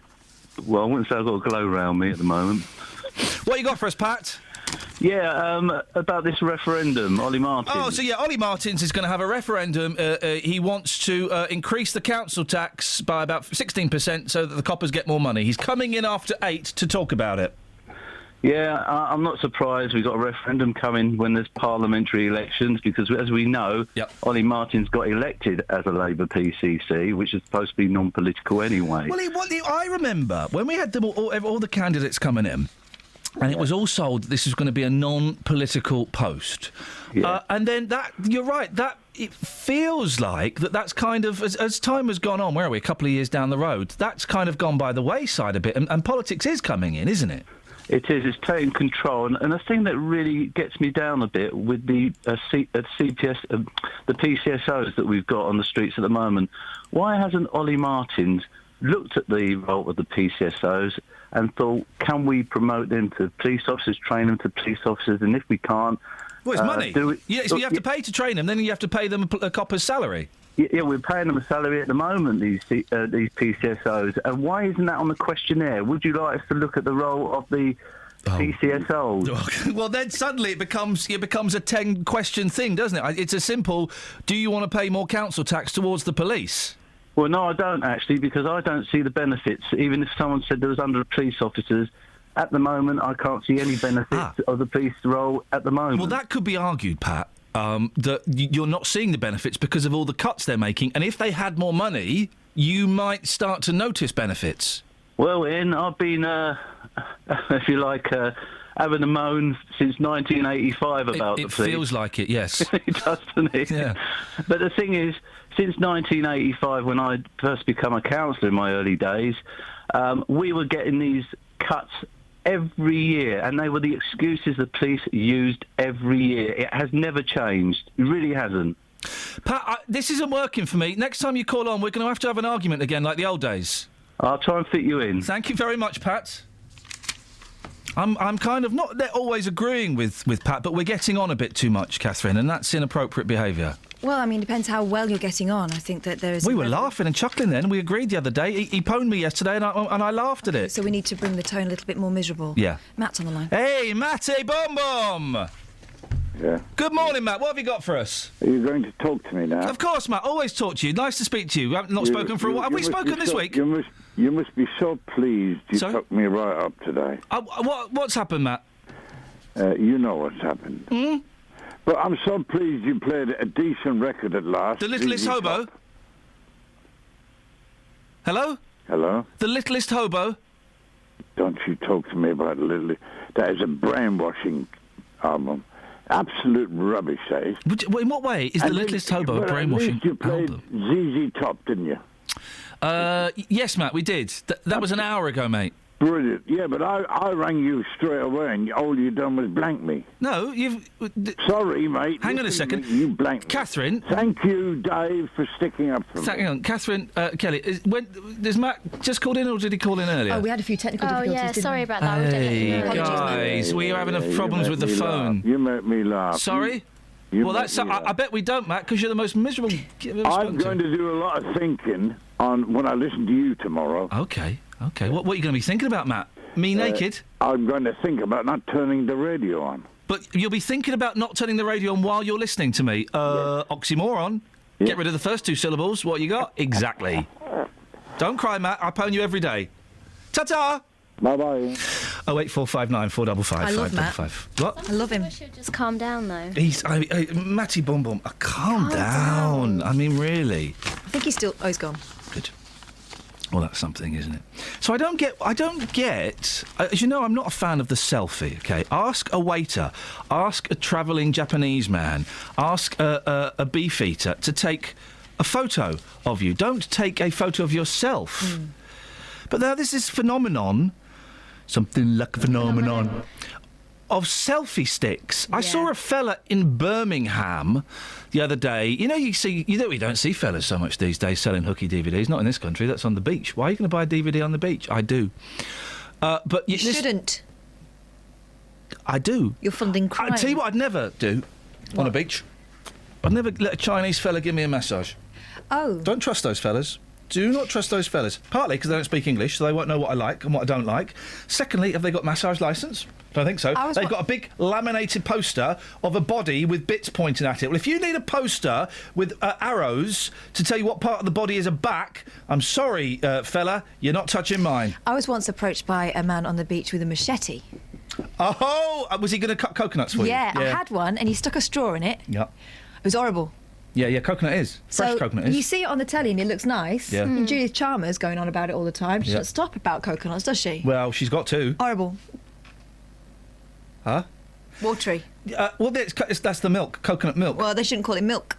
They should call it water. Well, no, you probably had an off one. No.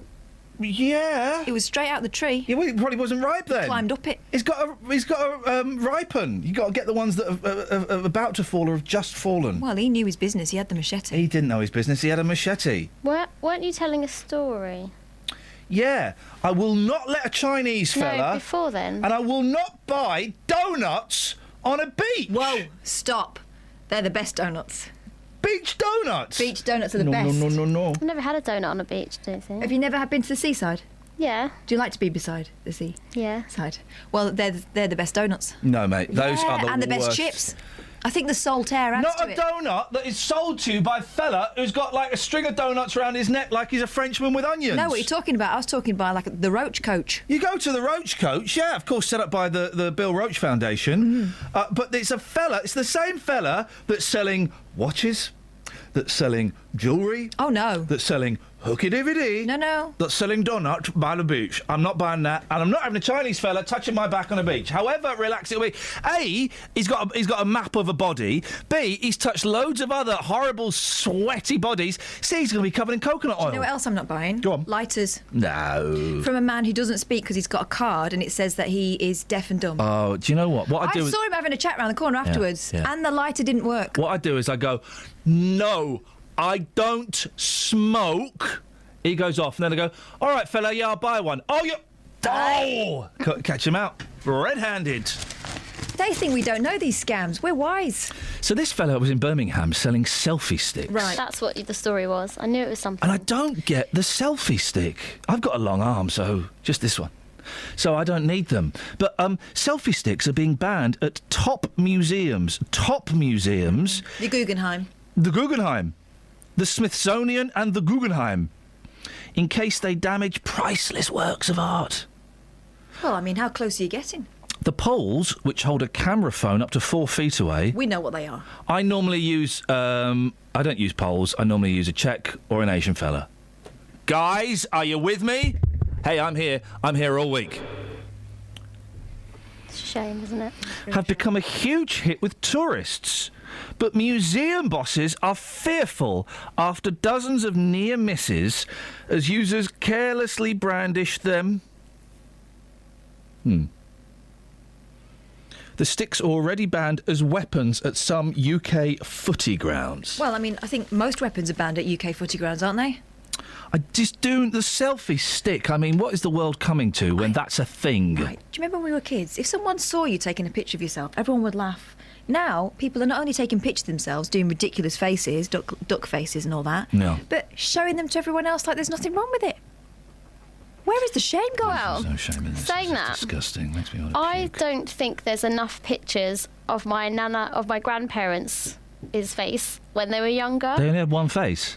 All 4 of them. All of their pictures are of places that they've been, and we don't get to see what they looked like throughout any of their life because they didn't have the selfie sticks. Because it was all about the fibre of their character. Exactly, the fibre of their character. Yeah, but I would have not loved the cut to of their have jib. seen what they You don't want to see their wore, jib. what they looked like, what Clothes. cars they had. Rubbish cars. Yeah, but I would have liked to have seen all that. So you think the girls Instead that of are standing in the mirror doing this are doing it for future generations? No, I don't think that, but I would have just... Their grandkids go, oh, look, Mum was a bit of a slapper.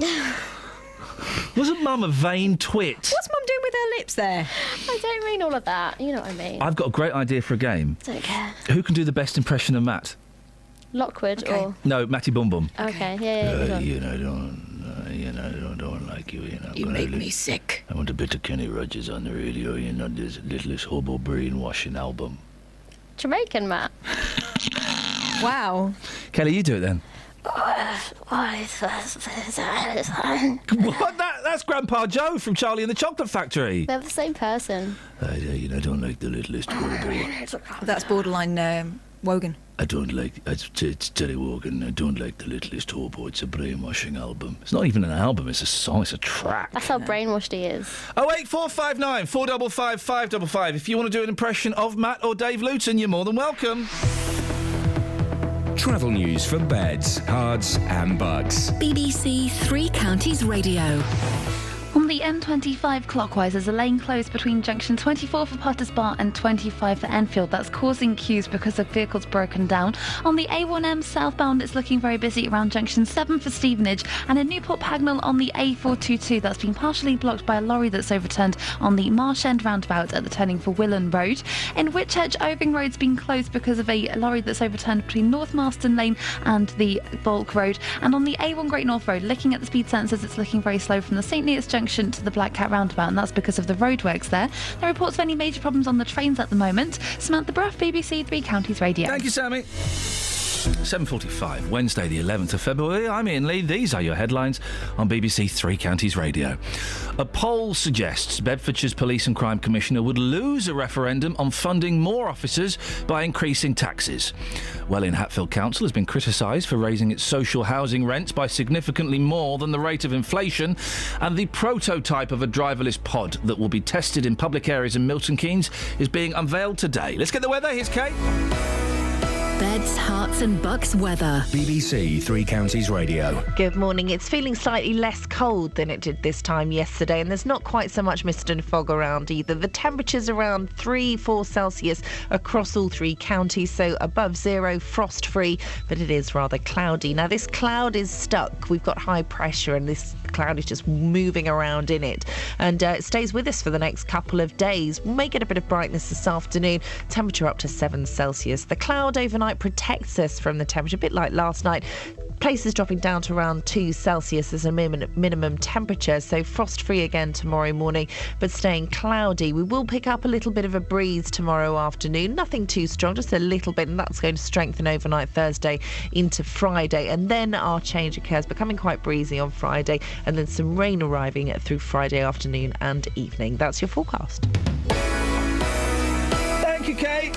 Every weekday from 12, local people. Wendy Howson and David Shipley are trustees of the Harpenden charity Spotlight on Africa. So privileged to see lives change, conditions change. Local stories. A deaf cafe will be popping up in Bedford later this month, opening its doors for you to share sensitive stories and talk of afterlife. There are people with the similar concerns. And you can have a light-hearted side of it as well, and we often end like that, you know. Local life. We're going to be heading off into the unassuming countryside of Bedfordshire. We all know the brick pits and the industrial spoil that's marked the Marston Vale. Nick Coffer, weekdays from 12 on BBC Three Counties Radio. Call 08459 455 555. BBC Three Counties Radio. Any texts? Yeah, we've got a few. Go on then. Ev talking about social housing rents. He says, just like in London, they're trying to force the poor out by raising rent, move them on and sell the house so that someone with money will rent it out at the market rate. That's Ev with his theory, or her theory, I'm not sure. Evelyn. Yeah, but it might be Everard. It's not a name. I'm sure it is. That's just... Ev, is this a he-male or a she-male? Not that it matters. Everard is just a boast, isn't it? That's not a name. Oh, stop it. Also, when was the last time you saw a police officer in the street in your area? Muses Peter of Woolmer Green. Oh, Peter. And there was a complaint as well about you talking about going to the toilet, but there was a reason why we were talking about going to the toilet. Yeah, 2 Italians had proposed. In a survey of 1,000 men, it came out they proposed whilst they were on the toilet. Yes, and then we got talking about where you do your best thinking. Yeah, and you reckon there's some sort of chemical process? There is. No, it stimulates a part of the brain. That's a fact. That is a fact. It stimulates part of the brain, the creative part. Lots of... I'm sure Van Gogh used to do his... Well, I mean... Yeah, well, he was nuts, wasn't he? But I'm sure he did. 08459 455 555. Where do you do your best thinking? And where do you do best sleeping? The best... Now, we've not talked about that, have we? There is a story in the paper that actually it's been proven that actually having a nap is a good... It increases productivity, yeah. Because I wondered, you know, we nap, don't we, because of our jobs. Love a good nap, man. And sometimes I wonder whether it does me more harm than good. Yeah. You know, if you go too deep into your sleep... See, I don't groggy. I tend not to have the nap. I go for the full on sleep. Yeah, I go to bed early. Yeah, I can't. Well, last night I was in bed by 7:30. The boys fell asleep listening to James Taylor. Nice. I'm teaching them well.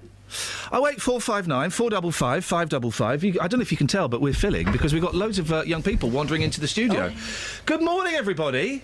I'm going to ask you to sit down because that one, unless you can fix that one, Kelly, it's a little bit limp. one of our microphones isn't working. See what? Why don't you sit down and bring that chair in there, and then that way you're nice and close. Now I'm going to go through names. I'm going to start with the big fella first. What's your name, sir? Ewan. Ewan. I'm going to write these down because I'm absolutely terrible with names. We're going to go in order of height. What's your name, sir? Josh. Hello, Josh. And who have we got at the end? Noah. Noah. And then who's the really big fella? Joel. Joel's the dad. Now, listen. The reason we've got you in is because, you're all in. Are you all three of you in the band? Yeah. Okay, Ewan. Let's start with you. What's the band called? The band's called The Magician's Nephew.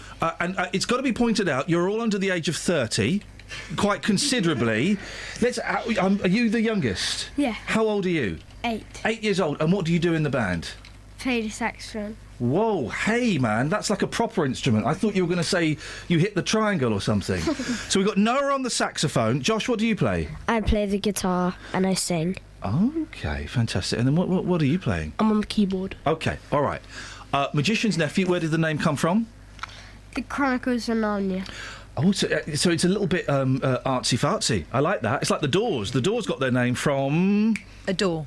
Well, yeah, kind of. The Doors of Perception. I can't remember who wrote that. Maybe Huxley. Anyway, so it's a nice kind of thing. How long have you been in the band together, Josh? Well, it started around October last year. That's when we called in everybody. Yeah. And so how many people are in the band? Haven't thought about that. 7. Dad, you can speak. Don't hold your fingers up. You can tell him. Come on. Seven. Yeah. 7 people in the band. Now, are you 3 brothers? No. So Josh and Noah are brothers. Yeah. Ewan, how do you know these two? I'm a friend from school. Okay, all right. And be honest, are they? Do they pull their weight because they're a little bit younger than you? Are they doing what they need to do? Yeah, they're all right. Do you boss them around a bit? No. Okay. But if you had to, who would you say Noah is like the boss of the band? Who's Josh, you the boss? I don't know, yeah, maybe. Take it. So there's 7 people in the band. You're all friends from school, I'm guessing. Yeah. And what kind of music do you like listening to? Rock and roll. Hey. Eric Clapton. Here we go. The Beatles. Thank you. It would be really cool to meet Paul McCartney. I've met Ringo Starr. Really? Yeah, I met Ringo, and he wouldn't shake my hand. He said, "I don't shake hands in case I catch germs." So he elbowed me like that. We rubbed elbows together. But I've never met McCartney. Who? Okay, so you like Eric Clapton? Yeah. What kind of music do you like, Noah? Rock too. Really? Eric Clapton. Right. Let's be honest. Right. Beatles, excellent. Do you like the Who? Who are the Who? Oh, that's dodgy. Joel, these are your boys, yeah? Yeah. You're fired as dad. That's it. You're fired as dad. The Who, you're gonna like the Who, man. Honestly, you're gonna like the Who. Do you know who the Kinks are? Right, your homework, the Kinks and the Who, greatest hits. Start them off on that, because honestly, you're going to love that. I've heard the Who. You heard the Who. Honestly, I think you're going to like it. If you like Clapton, the Who are like Clapton, but good. Okay, they rock more. Now, listen, you're gonna. Have you got any? You've not brought any instruments. You can't sing anything today, which is a shame. But you've been in trouble, haven't you? You're in trouble with you youngsters subverting the system. You've got the corporate suits, the lawyers. The man is coming down on you, Josh. Why are you in so much trouble? Well, we used a copyrighted picture of Peppa Pig, the cartoon, on our CD cover. Yeah. And we were ordered to take it down. Now, in this situation, I don't know a lot about copyright. Who orders you to take it down? Is it actually Peppa Pig herself that says it, or is it? It's Entertainment One. Oh man, alive! That must have been gutting when you got. Did you get a letter or an email? How does it work? Well, we got a letter. It was an email. An email saying that we had to take it down, and since then it's just been. We've been invited to a load of TV shows to. So in many ways, it's kind of paying off, isn't it, Noah? This is subverting the system. Have you? So what was the song called, Noah? Peppa Pig. And what was it about? Please say Peppa Pig. Well, what was it about? We grew up how one day me and Josh loved Peppa Pig. Hey. The other day you were out of it. Yeah, I got boys who are 5 and 3. And you'll know this, Dad, that they will be obsessed about something. Then the next day, you go, do you want to watch this? No, don't like it. Well, hang on, yesterday you were watching 6 of them back to back. At the moment, it's Kung Fu Panda. They like Kung Fu Panda. They're digging that. So the song is about being in love with Peppa Pig and then being out of love with Peppa Pig, basically. And was it rude, Ewan, about Peppa Pig? Was it nasty about Peppa Pig? Well, we didn't say anything to insult them. It was just like, it's not really that funny anymore. It was more about us falling out of love with Peppa Pig. We never meant any harm. Kath, you've got girls. If you put these headphones on, boys, you'll be able to hear Catherine. Catherine, you've got girls. Are they in love with Peppa Pig? My boys never did the Peppa Pig thing. They're moving on. I mean, Ben and Holly was a big thing after Peppa Pig. Right. That's the sort of, Peppa Pig's the gateway cartoon. Ben and Holly. Yeah. Now they're moving on to slightly, more riskier things like Balamory. Yeah. So let's go. Noah, let's start with you. What are you watching now? If Peppa Pig is no longer the thing, what are you watching? What's your favourite programme? Storage Hunters. The what? Storage Hunters. Storage Hunters? Storage Hunters, did you say? That's Really? about people who've got lockups. That's brilliant.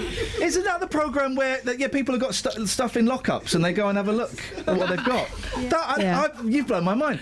Josh, what's your favourite? Storage Hunters, Cash in the Attic, Bargain Hunt? Probably Storage Hunters and American Pickers. Oh, what's that? What the hell is this? What is American voice? Oh, you like the voice? Oh, yeah, we like the voice as well. What's American Pickers? Well, it's basically Storage Hunters. In America? It's two people who go around, getting these super rare items, collectors' items. Okay. Ewan, what do you like? Yeah, same problem. This is brilliant. I'm going to dig these out. That reminds me, actually, my kids are quite into Come Dine With Me. Okay, so listen. So you've had to take the track off. Have you got this was on iTunes, wasn't it? Yeah. Have you got other songs on iTunes? Yeah, we have Ice Cream, Superheroes. We hope to put Peppa Pig back up. If you call it Deppa Dig or something, then they can't do you for that. Are you not worried that Ice Cream is going to come and sue you? The concept of ice cream might come. Okay, so listen, but this is kind of paying off, isn't it? Seriously, because you're on here, but you've got you're getting other kind of publicity as well, are you? Yeah. So what other stuff have you got lined up? Well, we're hoping to do more gigs around St Albans. We're hoping to play outside the Clock Tower, in Larks, in the parks. Hey, fantastic! All that kind of stuff. St Pancras International. Come and Dad, come in, because we want to make sure we get all the plugs in. So what gigs have they got coming up? No, we're in talks now with St Pancras International, trying to get them to the play train there. station. Yeah, they would love to play there. Whoa, guys! Yeah. Okay, and they're trying to avoid more of the pub scene. They're trying to go for more of a light. They won't be allowed to go in the pub. Exactly. They're 8 and 10, for goodness sakes. And is there a website, boys? If people want to find out more about, what is it, Magician's Nephew, where can they go? Well, it's just on Google. Okay. Yeah. Say that again, Dad. It's www.magiciansnephew.band.com. What's your accent? I love accents. I'm trying to place it. I'm Brazilian, actually. Brazil. I would never have got that in a million years. And of course, you've got other songs on iTunes. So if people go on iTunes, they can go and download some Magician's Nephew. Yeah. Boys, Noah, Josh, Ewan, Joel, Dad, nice to meet you. I wish you the very best luck. Thank you so much for coming in. Travel news for beds, cards and bugs. BBC Three Counties Radio. In Newport Pagnell, the A422 Monks Way is partially blocked between at the Marsh End roundabout because a lorry's overturned at the turning for Willen Road, so that's causing some delays. In Whitchurch on Oving Road, that's closed because a lorry's overturned between North Marston Lane and Bulk Road. And in High Wycombe on the A404 Marlow Hill, that's looking very busy on the speed sensors all the way into High Wycombe. In Woodford on the North Circular Road, there's a lane blocked by an accident between the Waterworks Corner and the Crooked Billet Underpass. That's causing delays from the M11 junction 4 for Woodford. And looking at the motorways, the M25 clockwise is a lane closed between junction 24 for Potters Bar and 25 for Enfield, so that's causing it to be very slow past there from the Holmesdale Tunnel. Samantha Braff, BBC Three Counties Radio.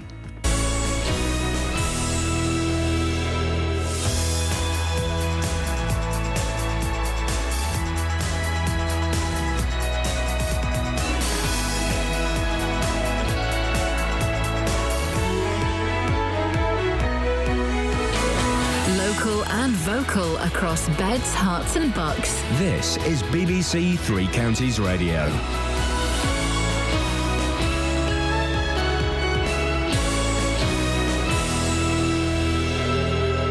It's 8 o'clock. I'm Simon Oxley. The headlines poll suggests Bedfordshire Police Commissioner will lose vote on tax rise to fund more officers. Housing rents row in Welwyn Hatfield, and Milton Keynes driverless pods to be unveiled today. BBC Three Counties Radio. Bedfordshire's Police and Crime Commissioner has defended a move to raise the police council tax contribution by nearly 16%. The rise has triggered a referendum, with the Commissioner's own polling suggesting he could lose in the May vote. More from our political reporter Paul Scoynes. Ollie Martin says the rise is vital to maintain police numbers and to fight cybercrime and sexual exploitation. But the risk is huge. If he loses, and a YouGov poll for the Commissioner suggests 70% of residents will reject the idea, the knock-on cost to the taxpayer will be £600,000 and he'll be back to square one.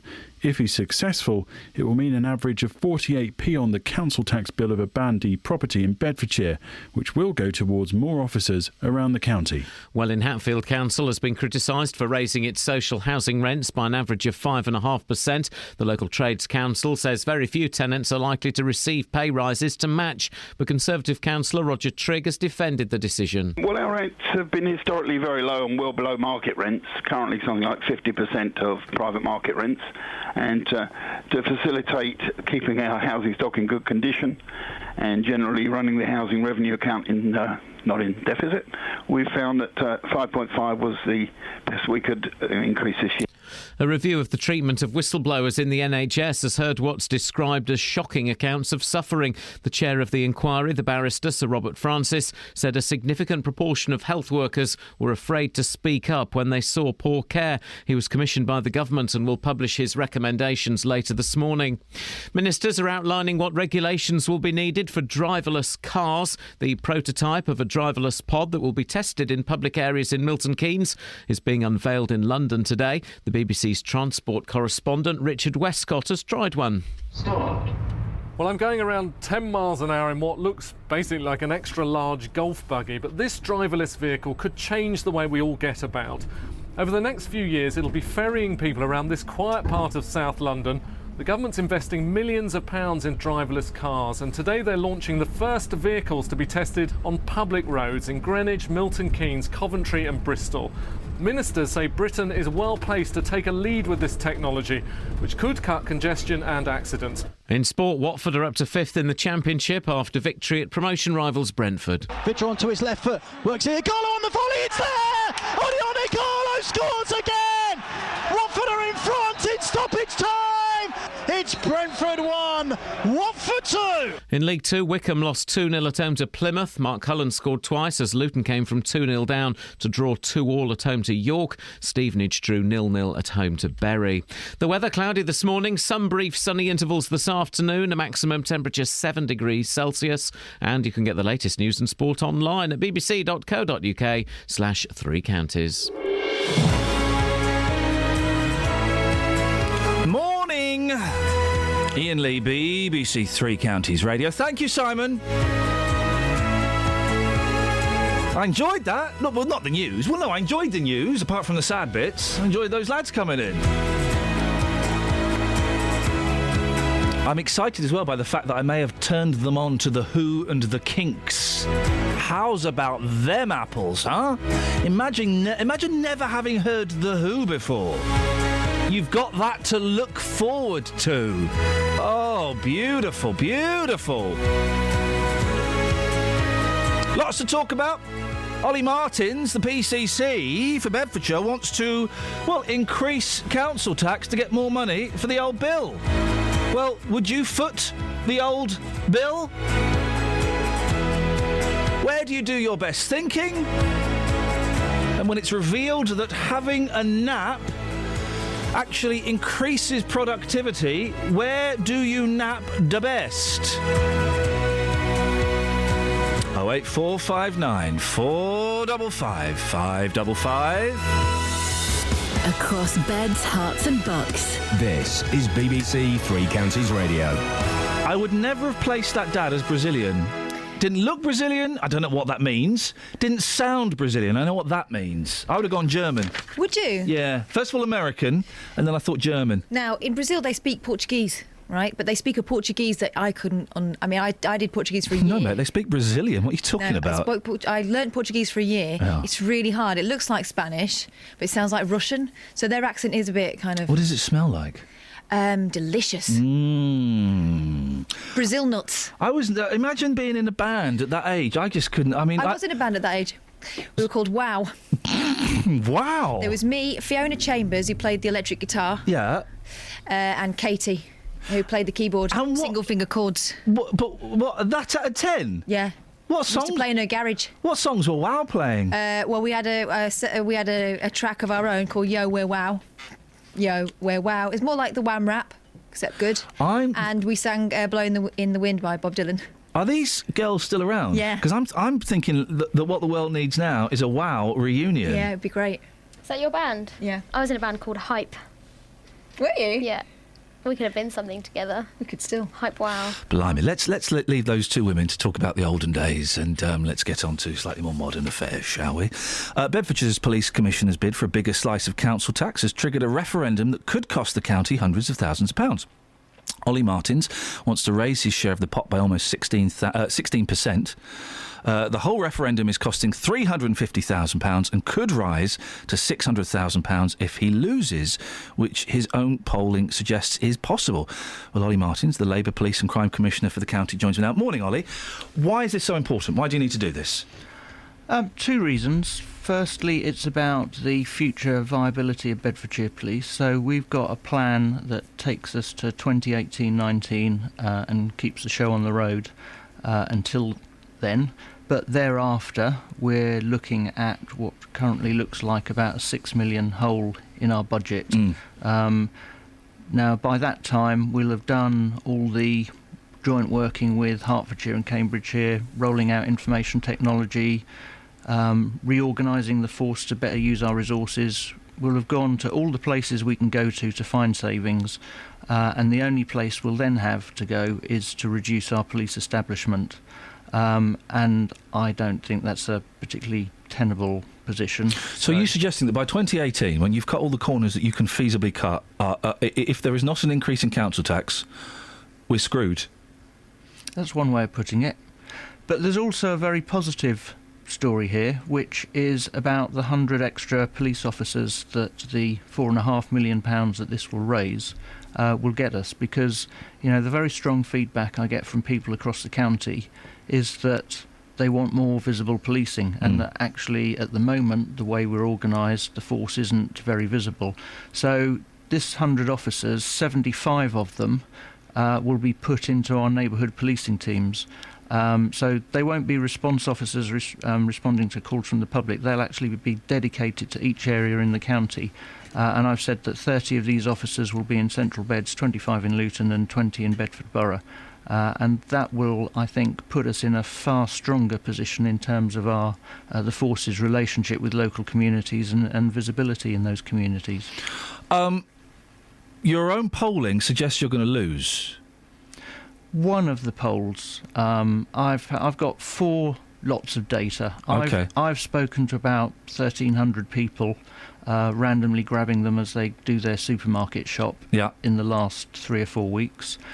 We've then got over 1,700 people who've done an online poll that we've set up. And then I've done this, what I call a flash poll, where I've done a sort of very quick exercise with people at the Town and Parish Council Conference in Central Beds, and also coming out of Friday prayers, coming out of mosque on Friday prayers. 3 of the 4 suggest that there is strong support. The YouGov suggested the opposite. The YouGov poll suggests that 70% of people are against it. And your own polling, I've got here, correct me if this is wrong, says that when you ask people the question they're going to get on the referendum paper, only 45% of people support the idea of paying more. That's right. But by the time that you tell people that it's a relatively modest cash increase, so it works out at £24.80 extra a year for a Band D property, which breaks down to 48 pence extra a week. Yeah. Once you tell them that, once you tell them that it'll be used to recruit 100 extra police officers and that this will allow us to bring back proper neighbourhood policing in each area, the support rises to 85%. So you're right, there is a risk here, but there's also a risk of not doing anything. How are you getting the message across? We spoke to a gentleman earlier on that said you need to go on the charm offensive now, and obviously you've come here and we appreciate that, but are you knocking on doors? Are you holding meetings? How are you selling this to people? I'm going to have a very busy 3 months pressing the flesh and really finding any way that I can of getting the message across. So what ways have you got lined up? What's in your diary to sell this at the moment?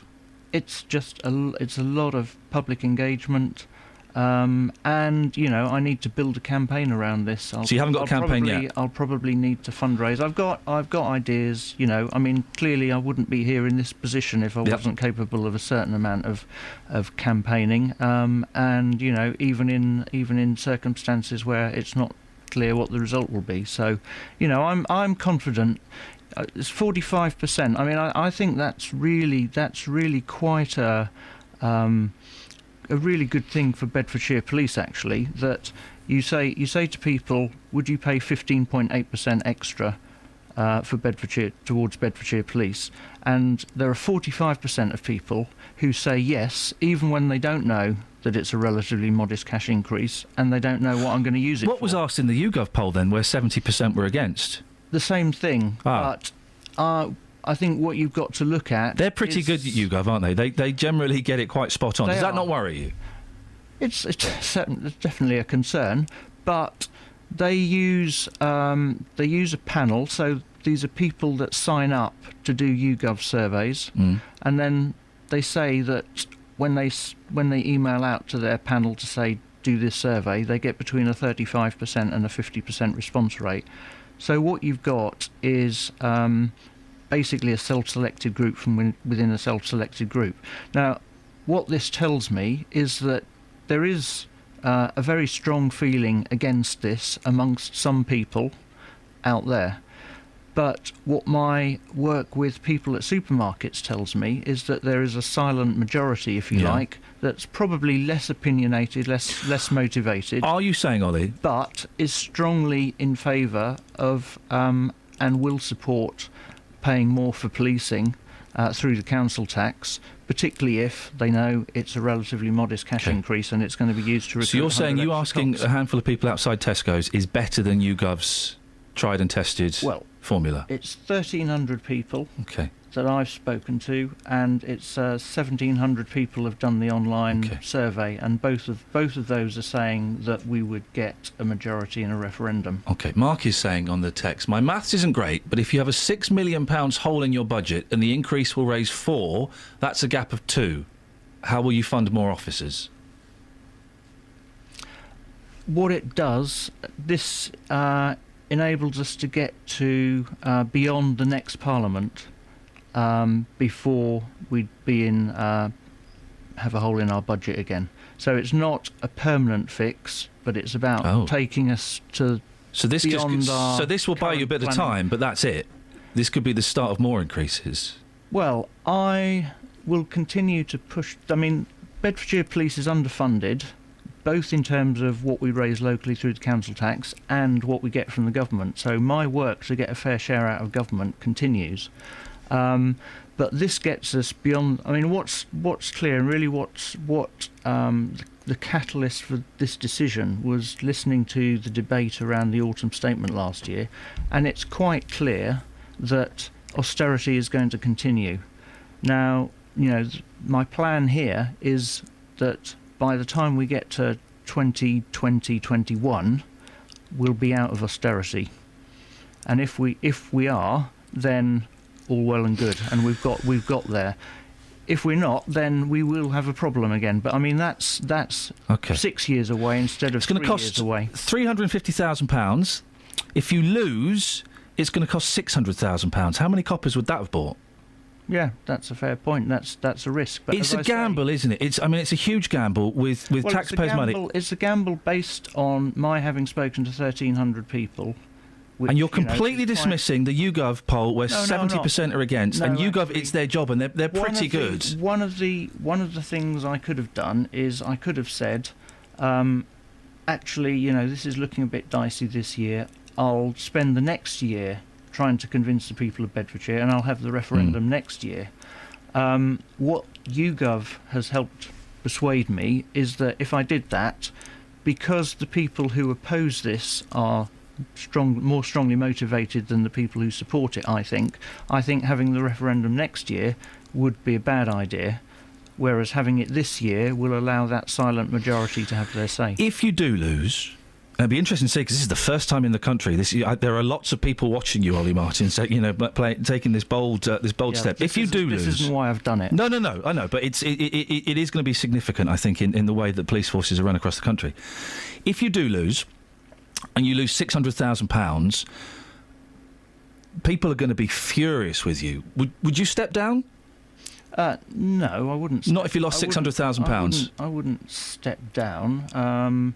But you're right, it would probably be pretty career-ending, which is probably the wrong thing to say, because that'll motivate the people who, may not like police and crime commissioners, may not like my party, may not like me, to go out and vote against it. But, what I would ask people to look at is what is in the best interests of Bedfordshire Police. We do raise one of the lowest amounts in the country, through the council tax for policing. That's one of the elements that means that we're underfunded. That's one of the reasons why, our level of crime per officer per year is 38, compared to a national average figure of 29, which says to me that basically we don't have enough cops. The analogy I'd use is that we are trying to cover a double bed with a single duvet. And I think it's my responsibility as Police and Crime Commissioner to try and do something about that. As I've said before, Ollie, I do not envy your position, and we'll be watching the next few months, with fascination. I really appreciate you coming in. Thank you very much. I love my job. Well, good. I'm glad you do. Let's see if you're in it for much longer. 08459 455 555. Travel news for beds, cards and bugs. BBC Three Counties Radio. Newport Pagnell on the A422 Monksway. There's been an accident at the Marsh End roundabout. It's been partially blocked by a lorry that's overturned at Willen Road. It's causing delays on the Monksway from the Tickford roundabout and also on Marsh End Road from Green Park Drive. On the Oving Road between Whitchurch and Oving, there's a lane it's closed because a lorry's overturned between North Marston Lane and Bulk Road. And in Wyboston on the A1 Great North Road, there's been an accident at the Conworth turnoff. That's causing queues because of the accident involved there with just one vehicle. On the motorways, the M25 clockwise is a lane closed between junction 24 for Potters Bar and 25 for Enfield. That's causing 3-mile queues. And the A1M northbound's looking very slow between junction 6 for Welwyn Garden City. Samantha Bruff, BBC Three Counties Radio. Thank you very much indeed. It's 8:17. It's Wednesday, the 11th of February. I'm Iain Lee, and I'm hungry. A poll suggests Bedfordshire's Police and Crime Commissioner would lose a referendum on funding more officers by increasing taxes.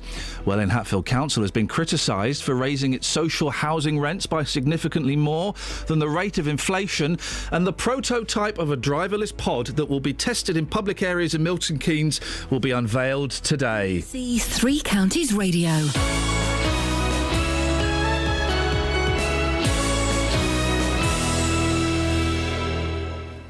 Good morning. Good morning. That question was not passed on to me, and I would have. It was a killer question, killer end question for you. Well, ask it me now. Well, there's no point asking you. He had a killer end question. Did he? Yeah, he gave it to you. Didn't you get it, guys? A bit busy. I don't get. Yeah, she was on Facebook getting the lyrics to a song for a band that she was in when she was 10. What were the lyrics to the Wow song? Yo, we're Wow. Don't get mixed up with anyone else. Sorry. Running down the speedway chasing up my ice cream. Oh, were you ever in a band when you were young? Probably some Noel Coward tribute act or something poncy like that. I was in the school band. Yeah, I bet you were. I used to go to band camp. I went to camp band. What? So that you did what? No, I went. Well, that's. Yes. Well, that's nice to know. That's nice to know. Great. I played the saxophone. Of course you did. What else would it be? The organ. What's on your show this morning? Ollie Martins, I guess, really. Yep. Coming up from 9 this morning on the Big Phone In, is it a good idea to put council tax up to pay for more police? As you've just heard, Bedfordshire Police and Crime Commissioner Ollie Martins wants to increase council tax by 16% to pay for better policing. If he's successful, people in Band D properties in the county will pay an extra £24.80 per year. He says the extra money will pay for 100 more police officers, whilst also helping the force fight cybercrime and sexual exploitation. Well, Ollie Martin's own polling shows that only 45% of those asked support the increase, whilst official YouGov polling shows 70% of people consulted oppose the proposed increase. From 9 this morning, I want your reaction to this. Is it a good idea to put council tax up to pay for more police? And as you quite rightly said, Ian, lots of people will be watching this. They'll be watching to see what happens. And I would imagine, for example, the likes of Anthony Stansfeld, David Lloyd in Hertfordshire and Buckinghamshire, they'll be looking to see whether they may be able to get away with something similar. Yep. Well, from 9 this morning, I want your reaction. Is it a good idea to put council tax up to pay for more police? 08459 455 555.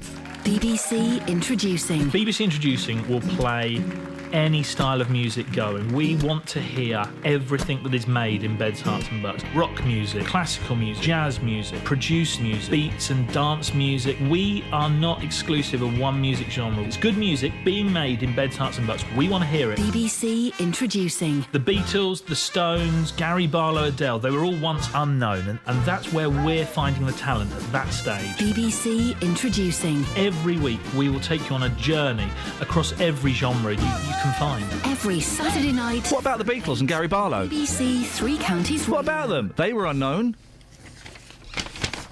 What, you mean that? Can I just say that Introducing as a show sounds a lot better than that trail? I've never heard Dixieland music on there, We've and never if there were Dixieland music on there, I'd listen. And you're telling me as well that those people were once unknown? I mean, that Gary Barlow's mum had a baby and went, oh, I've only gone and had Gary Barlow. But Gary Barlow for a long time was a bit rubbish. Gary Barlow started playing his keyboard in working men's clubs when he was tiny. Yeah. And he won a competition on Pebble Mill at 1 to write a Christmas song. Was it Pebble Mill or was it Wackaday? No, it was Pebble Mill. I thought it was Wackaday. It was Pebble Mill. I thought it was Wackaday. It was Pebble Mill. Oh. What are you talking about? Wackaday. Pebble Mill. What? Welwyn Hatfield Borough Council's under fire for raising social housing rents way beyond the rate of inflation. St Albans, Welwyn and Hatfield Trades Council says tenants in low-paid jobs are unlikely to have pay rises to match the 5.5% increase set by the Conservative-run authority. Well, the borough insists it's abiding by government guidelines. We can speak now to Henry Pryor, housing expert from Hertfordshire. Morning, Henry. Morning, Ian. Morning, gang. Morning, gang. 5.5% increase in social housing rents. That is significant, particularly when you compare it to other authorities in Hertfordshire who are only putting it up by just over 2%. Well, when I read this story in the Welwyn and Hatfield Times, Ian, yesterday, I was scratching my head because I may conceivably be wrong. There has to be a first time for everything. There is government guidance that tells local authorities what they can, by how much they can increase their social housing rents. And the formula, as discussed and laid out after the 2013 spending round, with effect from this current financial year, is that it should be CPI, Consumer Prices Index, plus 1%. Now, the CPI is currently running at 0.5%, which suggests to me that rents ought to be going up by only 1.5%. So I think it's obviously early. It would be too presumptuous of me to suggest that the financial beavers at Welwyn and Hatfield have got their sums wrong, but I would suggest that it might be well worth them going back and just double-checking. So, sorry, were those guidelines that figure comes from, or is that the law? No, that is the law. That is what the government has now moved to, having started back in 2002 under the last Labour government, trying to bring rents across the country, social housing rents across the country, into some kind of regular and average number. There's a very long and somewhat convoluted document here, which I have taken the liberty of posting on Twitter. I saw you did, Henry. Thank you.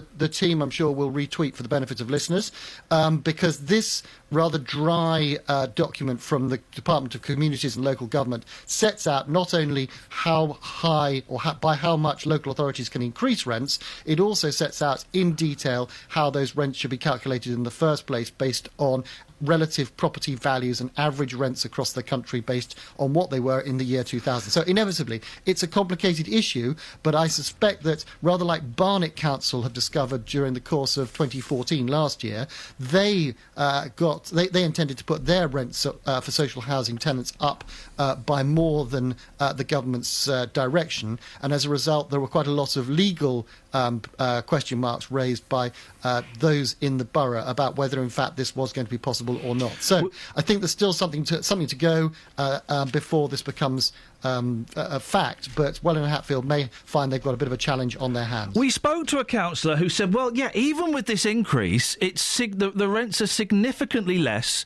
than the private sector. Well, that's supposed to be the point of social housing, isn't it? It's supposed to be more affordable to those people who who need a little bit of help. Well, Iain, we've talked about this many times before. Across three counties country, we inevitably have local authorities representing the council taxpayer, trying to ensure that they balance the books and get value for money. Yes, indeed, social housing tenants are perhaps the most needy and most deserving in society, and for many, many years, council homes, social housing and council homes were provided to fill this particular gap. What we've seen, of course, as a result of changes in the way that we've all gone about building homes and replacing those that were sold off starting from Margaret Thatcher's era in the 1980s, is that we now have a huge yawning gap in the demand for social housing and affordable housing across our part of the country and indeed across the UK, which is not being filled by new homes being built to replace those. And that is the challenge that local authorities, on behalf of you and I, Iain, the council taxpayer, have to balance. And it's jolly difficult for them to do so. And as we heard from your interview an hour ago, it is very easy for this to become a political football. The most important thing for people to realise, most importantly social housing tenants in Welwyn and Hatfield and elsewhere, is that there is a formula that local authorities are obliged to abide by, and it's well worth checking that they're doing so to ensure that you are paying the correct rent and that the local authorities' housing stock is maintained for future generations. Henry, excellent stuff. Thank you very much indeed. Henry Pryor, housing expert from Hertfordshire. 08459 455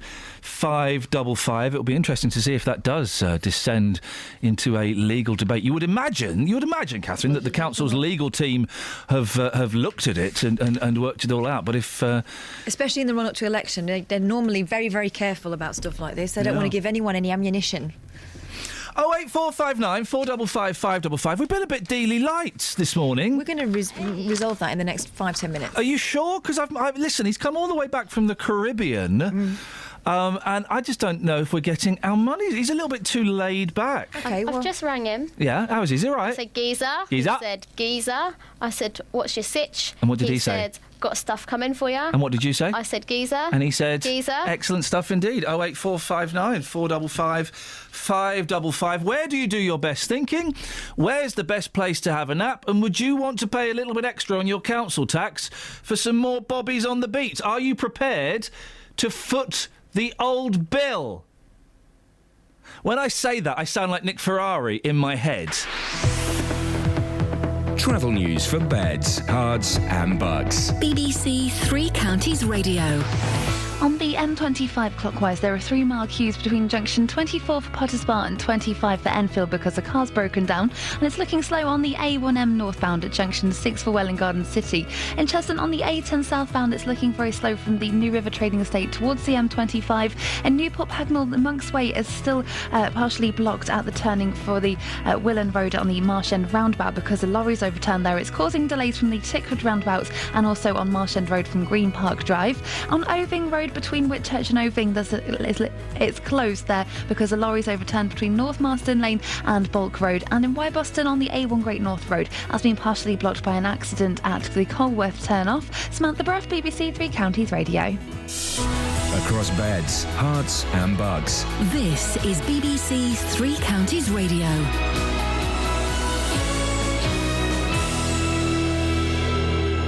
It's 8:30. I'm Simon Oxley. A poll suggests Bedfordshire's Police and Crime Commissioner will lose May's referendum on funding more officers by increasing the police council tax contribution. But Ollie Martin says other research backs the increase to fight cybercrime and sexual exploitation. Driverless pods, which will be tested in Milton Keynes, are being unveiled today. Ministers are also outlining what regulations will be needed before they can be used on British roads. And Welwyn Hatfield Council has been criticised for raising its social housing rents by an average of 5.5%. The local Trades Council says very few tenants are likely to receive pay rises to match. Three Counties Sports. BBC Three Counties Radio. Watford are up to 5th in the Championship after coming from behind to win 2-1 at 10-man Brentford. Odion Ighalo scored both goals, with the winner coming in stoppage time after Troy Deeney had missed a penalty. His manager Slavisa Jokanovic. We missed penalty, we made many chances. At the end we scored two goals. In my opinion, we deserve these 3 points. I repeat, we must improve. In League Two, Wickham are down to 3rd after losing 2-0 at home to Plymouth. Luton slipped to 5th after coming from 2-0 down to draw 2-2 at home to York, with Mark Cullen scoring both goals after the visitors went down to 10 men. Hatter skipper Steve McNulty also received a red card late on. His manager John Still. We all could have been sitting in our dressing room 3-0 up at half-time, but we weren't. And we never done enough in the second half early on to force the game, which was disappointing because we normally here we can. And at the end, we could have won it. We didn't. We've drawn 2-2. Am I happy with how we've played today? Not particularly. Can we play better than that? Absolutely, or we won't be in the position that we're in. And Stevenage drew 0-0 at home to Bury with the Lamex Stadium pitch. Again, the talking point for manager Graham Westley. You know, again, we've taken injuries tonight where lads have gone down potholes. Ash has turned an ankle. Darius has said that the pitch has sort of like affected his judgment on the tackle. We've already lost Barnard, we've lost Brunt. It's really difficult out there. And you've got to play in a certain way to try and deal with the surface. In the Premier League, Harry Kane scored again for Tottenham, but Mario Balotelli stole the show and the points for Liverpool in a 3-2 win at Anfield. Arsenal beat Leicester 2-1. QPR won away for the first time, 2-0 at Sunderland, and Aston Villa are in the bottom 3 after losing 2-0 at Hull. Tonight's matches include leaders Chelsea at home to Everton, Manchester City at Stoke, and Manchester United versus Burnley. And in Conference South, St Albans drew 0-0 at Havant and Waterlooville. BBC Three Counties News and Sport. The next full bulletin is at 9. What a great idea! A shoe built on blocks. I'll call them blocker boots. We'll sell 1 million. Blocker boots, blocker boots, blocker boots. They're in fashion today. Blocker boots are neat. They go with your feet. Blocker boots are so high. They've made 1 million people buy. Blocker boots, blocker boots, blocker boots. They're in fashion today. They're in your shops now. But sell it fast. Buy blocker boots. Call 08459 455 555. BBC Three Counties Radio. So confused, guys. What's confusing you today? Well, on the one hand, Alan Sparshot on Facebook. Oh, right? what's Alan? Absolute garbage on 3CR this morning when I turned on my radio at 6:50. That's when we were bullying an old widower. He's not the guy who listened for half an hour and was disgusted for the whole time. Now listening to Chris Evans and his crew. Can't believe the appalling use of public money by 3CR allowing this stripe to be broadcast. So that's on the one hand. Yeah. Then on the other hand, we've got a karate master, Laura. She's a karate master on Twitter saying, don't mind being in the traffic when we get to listen to Iain Lee. Good debates, good laugh, great start to the day. And she's done, and I've worked this out, and this is brilliant. She's used a colon, a dash, and a closed bracket. If you turn your head, that is a smiley face. Oh, good. Okay. So, I'm confused. There's a karate master. She also does Reiki. I won't hold that against her. I'm going to focus on the karate. There's a sensei, and there's a grumpy. Okay. And I just don't know which one to believe. Are we good or rubbish? Do you know what it proves? Yep. Rubbish. Do you know what it proves? That while maybe the BBC failed one person... We're rude. Rude. What? So he wasn't listening when Matt phoned us back and had a laugh with us. Never mind. Obviously didn't get it. Maybe it just shows that if you don't like one element of the BBC, there's another part of the BBC for you. And maybe the karate master, Laura B, I'm calling her. Yeah. If she had heard us bullying a widower, Yeah. Then she would have switched over to Chris Evans and the crew. No, because she would have known it's Matt, and she would have known that Matt loves it. Thing is, you don't. I'm glad. I don't think we bullied him though. We were just having top class bands. It was bullying. Mm. But he rang back. I'd rather have a karate master on my side than a bloke. What, any bloke? Yeah. Careful, you're alienating the blokes. What are we talking about, Catherine? Little recappage, please. Best place for thinking. Best place for sleeping. Best place for loving. No, all we're of not those talking things about that are in the today. kitchen. Oh. It's not very hygienic. No, I couldn't. Nap. Yeah. What else? That's it, isn't it? Would you pay extra for the police? Would you pay extra for coppers? Stuart's in Harold. Oh, dear. Morning, Stuart. I turned your microphone down, Kelly. I didn't want you getting involved in that. Morning, Stuart. What would you like to say? I don't turn over to Chris Evans. I listen to you. Good. Well done, Stuart. You've got no taste whatsoever, and it's that market that we're aiming towards. I would be happy to pay more for the police, to be honest, if it was another few quid or whatever on the monthly council tax. I'd be more than happy to pay that if I saw an increase in policing in my area. To be honest, I've lived there 4.5 years and I've never seen one policeman walking down the street. The only time I've ever seen them is once my van got broken into, so I had to call them out, and once the co-op got robbed, so they had to come out.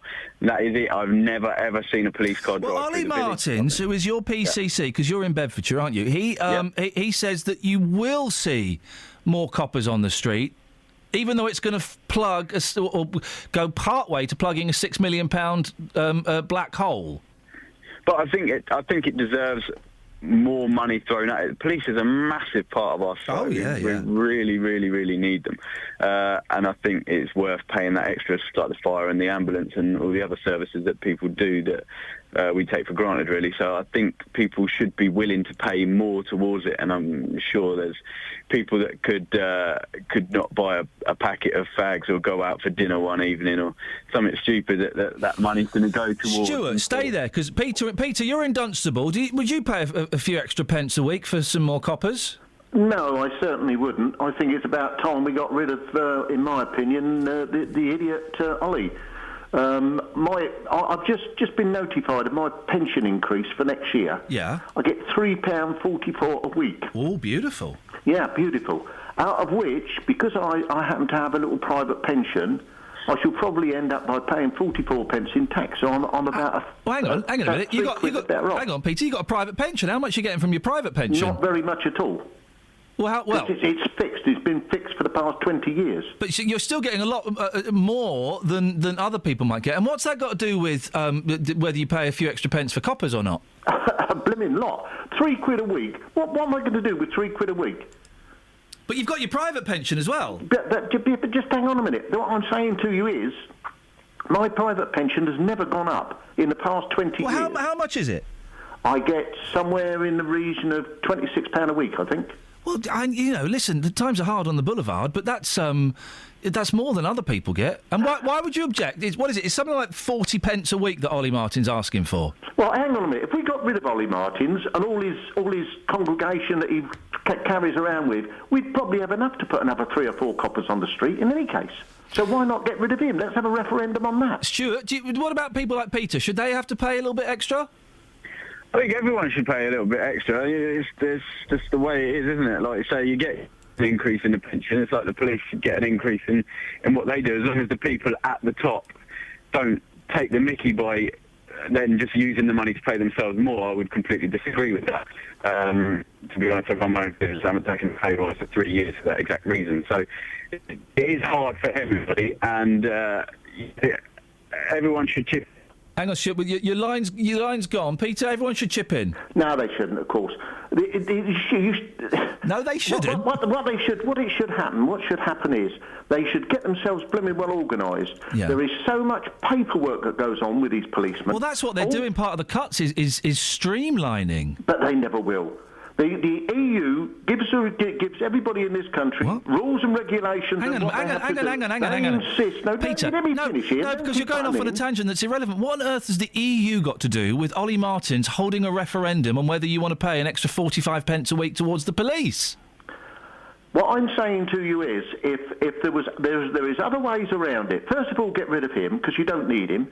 Secondly, all these coppers that have to comply with EU rules about how much paperwork they have to fill up. Stop all that, and we could have as many coppers on the street as we used to have. Peter, thank you very much indeed. I think I know what Peter wants. People in this country deserve to have stuff for free. Thank you, Peter. I enjoyed that call a lot. I'm struggling to see slightly the EU tangent, and I know you've made the connection. I haven't, and I don't think I can by before 9 o'clock. But thank you for that. Excellent stuff indeed. Any texts? Yeah, loads. Let's have some texts, shall we? One from Baldy. I was in a band. We were called Hair. We gelled. There were lots of highlights. We sang in harmony. Oh, no, I'm not reading that. No, Kelly, don't, mate.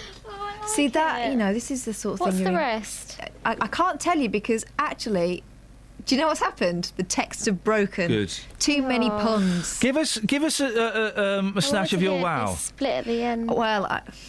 What was the band called? Look Out, We're Wow. It was called Wow. Yeah. And the track was called... I'm calling it a track. It's called Yo, We're Wow. Yeah. Why didn't we start this conversation at 7 o'clock? Then we'd be doing bands that you used to be in when you were at school. We'll do it now. We've got 20 minutes. Well, I mean, they're a bit lazy the last 20 minutes. Yo, We're Wow. Yo. Running down the speedway, checking out the ice cream. Yeah. That's what we were into at the age of 10. What's a speedway, though? I don't know. I don't That's know like a dirt either. bike track, isn't it? Yeah. He sounded good, though. Yeah, well. And she was, hammering away on the old electric guitar. Yeah. I was in a band. Very much like a small Bangles. I was in a band, but not until I was like 15. I was in bands later on where we just posed a lot. Yeah. But this was really all about the music. Can we get the girls back together? I'd love to see your wow.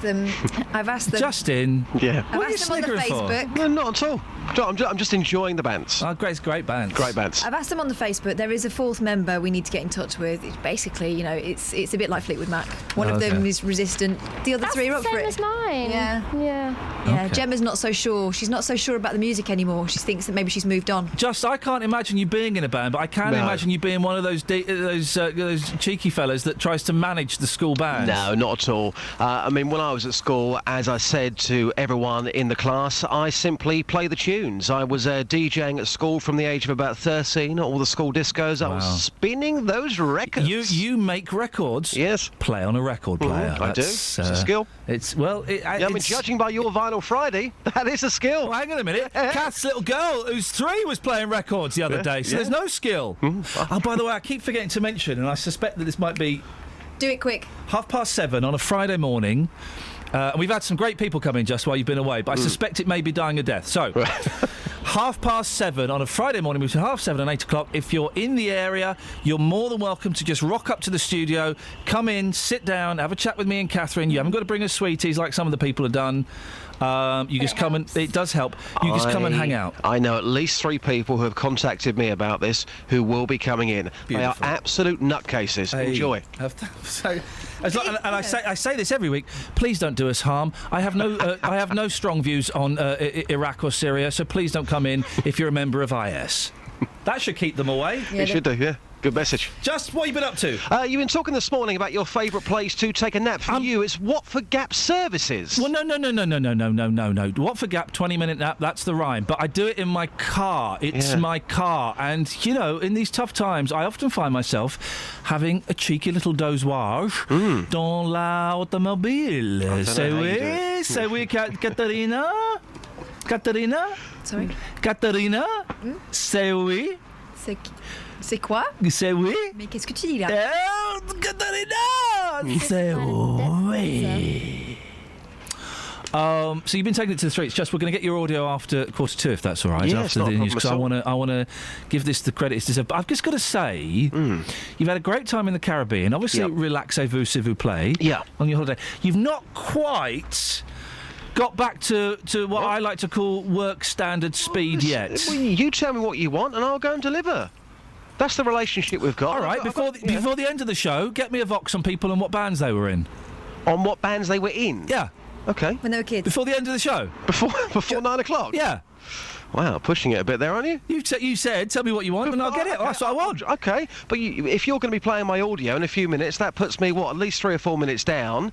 Look, just leave it to me. Leave it to me. I've got a question for you, though. Ollie Martins, when he came in this morning, what was he wearing? Leave it. Leave your beef with Martin. What was he wearing? He had a suit and tie on. Okay.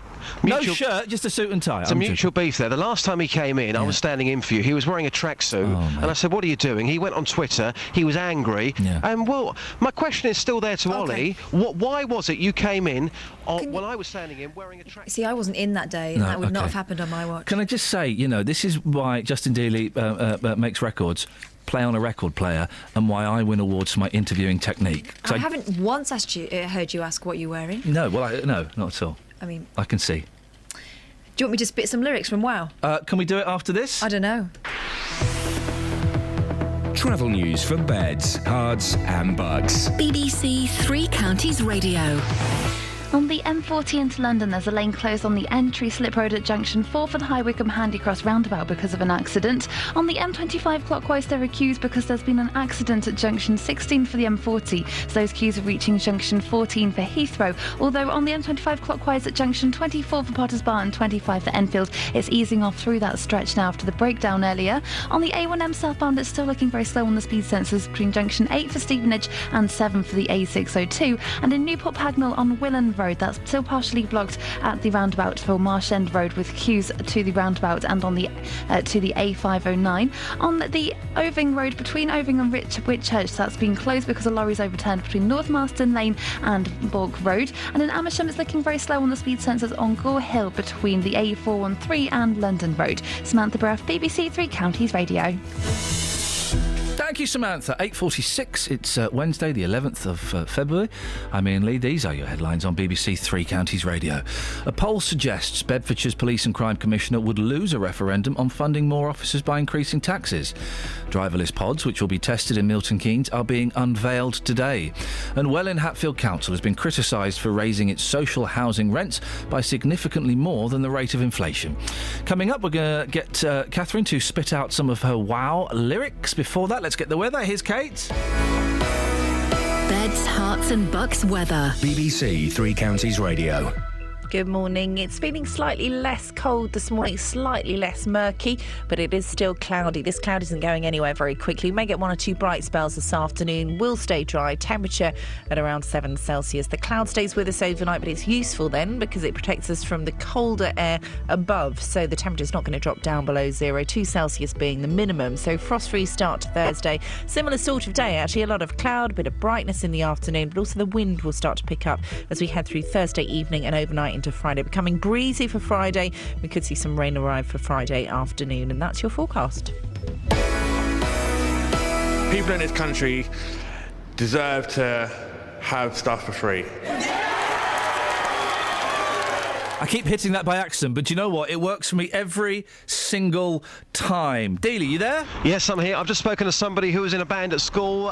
They were in a band called the Turnips. You've just made that up, mate. No, I haven't. You've just made made that up, just mate. walked off to... Seriously, just walked off to work. So what band were you in? I was in the Turnips. Catherine. Yes. Are you going to give us some of your lyrics? Stay there, Justin. I'm keen to get your critique of this. My computer's just crashed, so hang on. Oh, I can't remember them. It was a long time You're ago. like AC/DC, having to read them off auto cue. It was a dizzy time. I was 10. We were probably on the sherbets, actual sherbets. Yeah, I don't worry about that. Hang on. Keep going. Talk to Justin and I'll... All right, go on, Just. What have we got? Snoozing. Snoozing, yes. Apparently, if you have a bad night's sleep, the best way to sort that situation out is to have a nap. According to the scientists, it works. It may sound simple. So you were talking earlier on saying that your favourite place to nap is at Watford Gap Services. It's in your car! In Doesn't your matter car. where the car is parked. Plum. In your car at Watford Gap Services. Oh, you get stranger by the week. So I've taken this one to the streets, and unusually this morning, a number of kids were walking down the road with ghetto blasters over their shoulder. At you, yeah. No, they seriously, I got abused this morning by school children. Good. So I've been asking people, where is their favourite place to take a little nap? Here's what happened earlier on.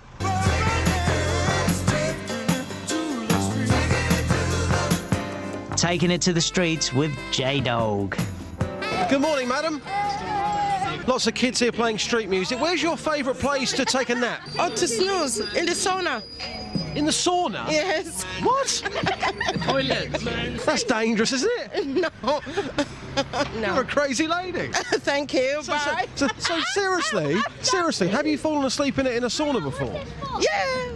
Just for about 20 minutes or so while I'm relaxing. Oh, no sleep. What do you mean no sleep? Hold on. Yeah, Christoph, yeah? Yeah. So you don't snooze? You sleep at home, not in taxi. Thank you. On the train, yeah. A few months ago, on the way back from Horsham after a busy few days, yeah. It felt good?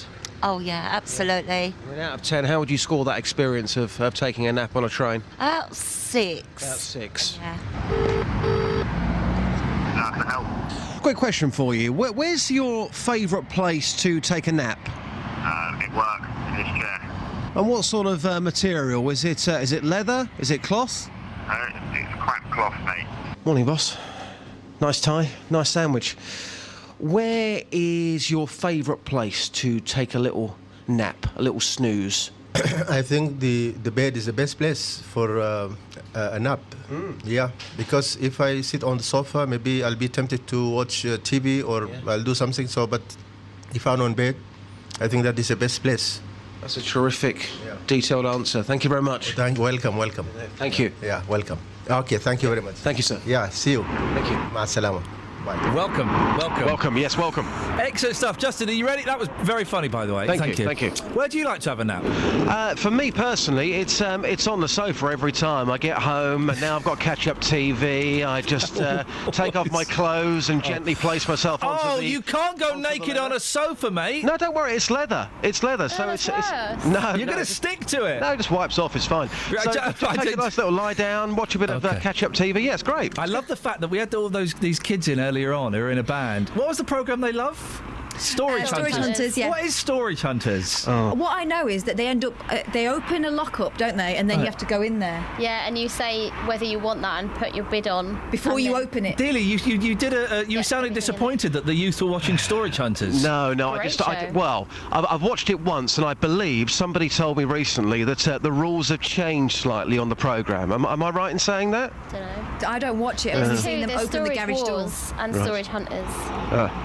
Okay. Well, okay, Justin, I don't want to find out your personal... Stay there, Just. Catherine. Yeah. So just give us the name of your band. Wow. I was 10. What's the name of this song? Yo, we're Wow. It's our signature song. Kelly it's a bit like The Chain for Fleetwood Mac. Kelly and I are going to remain silent? No, Kelly's going to back me up because I need another vocalist on this. Okay, ready? Can I have a bit of echo? 1, 2, 2, 2. Ready? Yeah. Okay. Just follow me. You know which bit you need to do. Yeah. I'm set. It's a sort of rap, okay? There's a song that's about to begin. There's a song that we're gonna sing. Yo, we're wow. Yo, we're wow. Sing it to the audience loud and clear. Sing it to the audience so they can hear. Yo, we're wow. Yo, we're wow. Running down the speedway, chasing on my ice cream. Yo, we're wow. Yo, we're wow. Sick. That's actually all right. That's actually all right. We for were 10, you know. yeah. We were 10. We were in that garage bad. for a good... I mean, it's bad, but it's not bad. We were in that garage for hours. That is, yeah.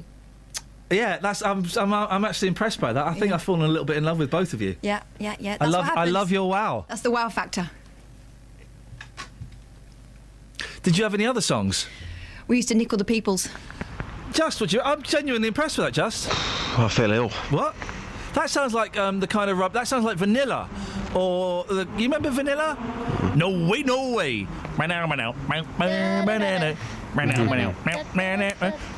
no way. Or what was? I tell you, who's in a great band? Shampoo.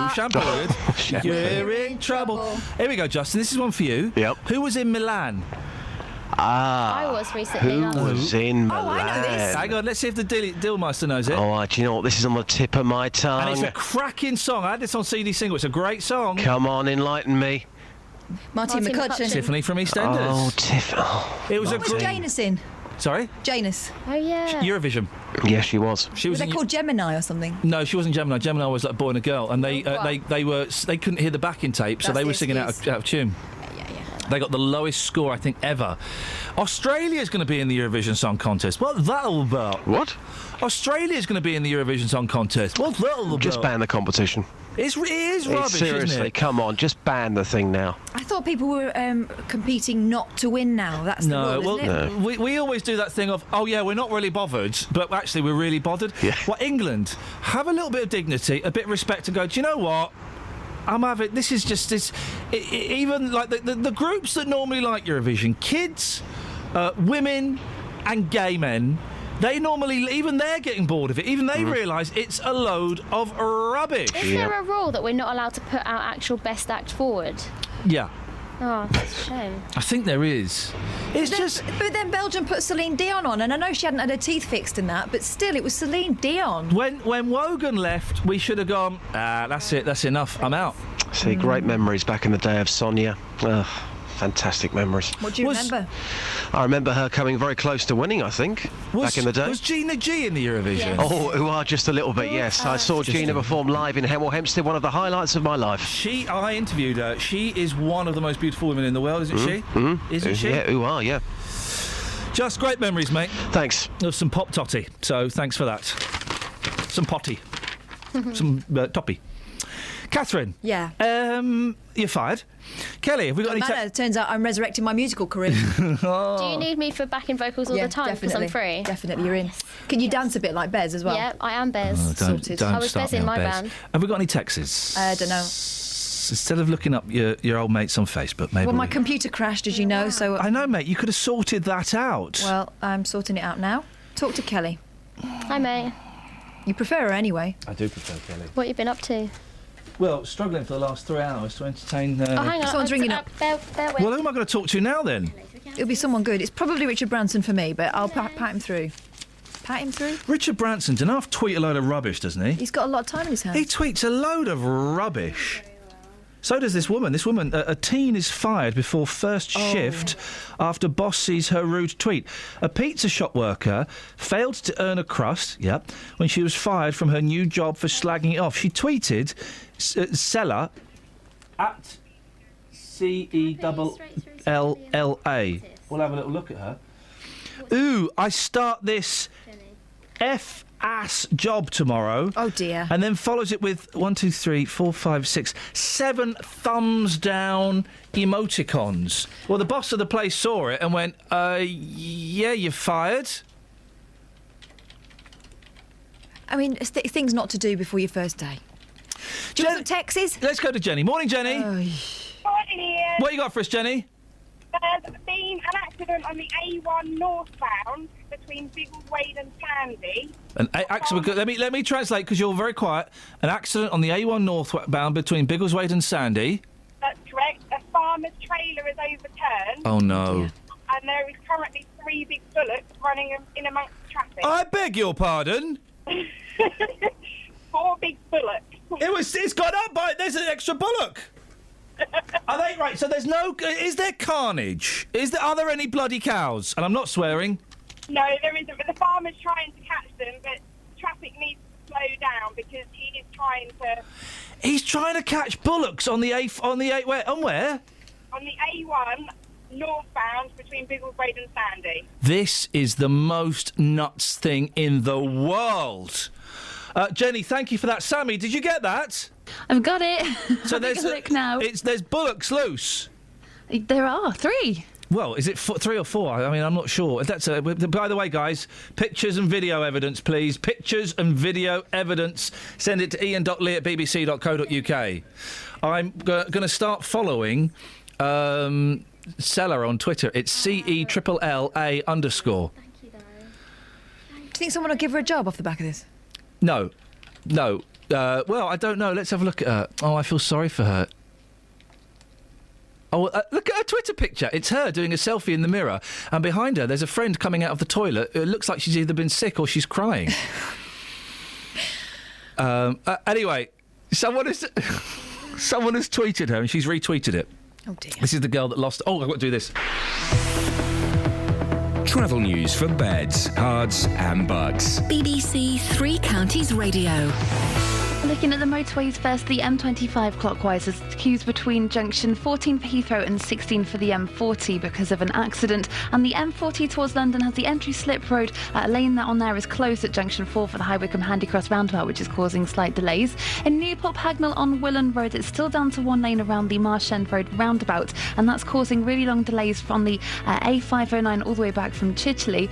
And having a look at Oving Road between Oving and Whitchurch, that is still closed because the lorry's overturned between North Marston Lane and Bulk Road. In Wye Boston, the A1 Great North Road southbound is partially blocked because of an accident at the Combworth turnoff, and we've just heard from the caller on the phone then that the A1 between Biggleswade and Sandy has some balls loose in the road. Samantha Bruff, BBC 3 Counties Radio. Are bulls the same as I can't go. Are bulls the same as bullocks? I think one is younger than the other.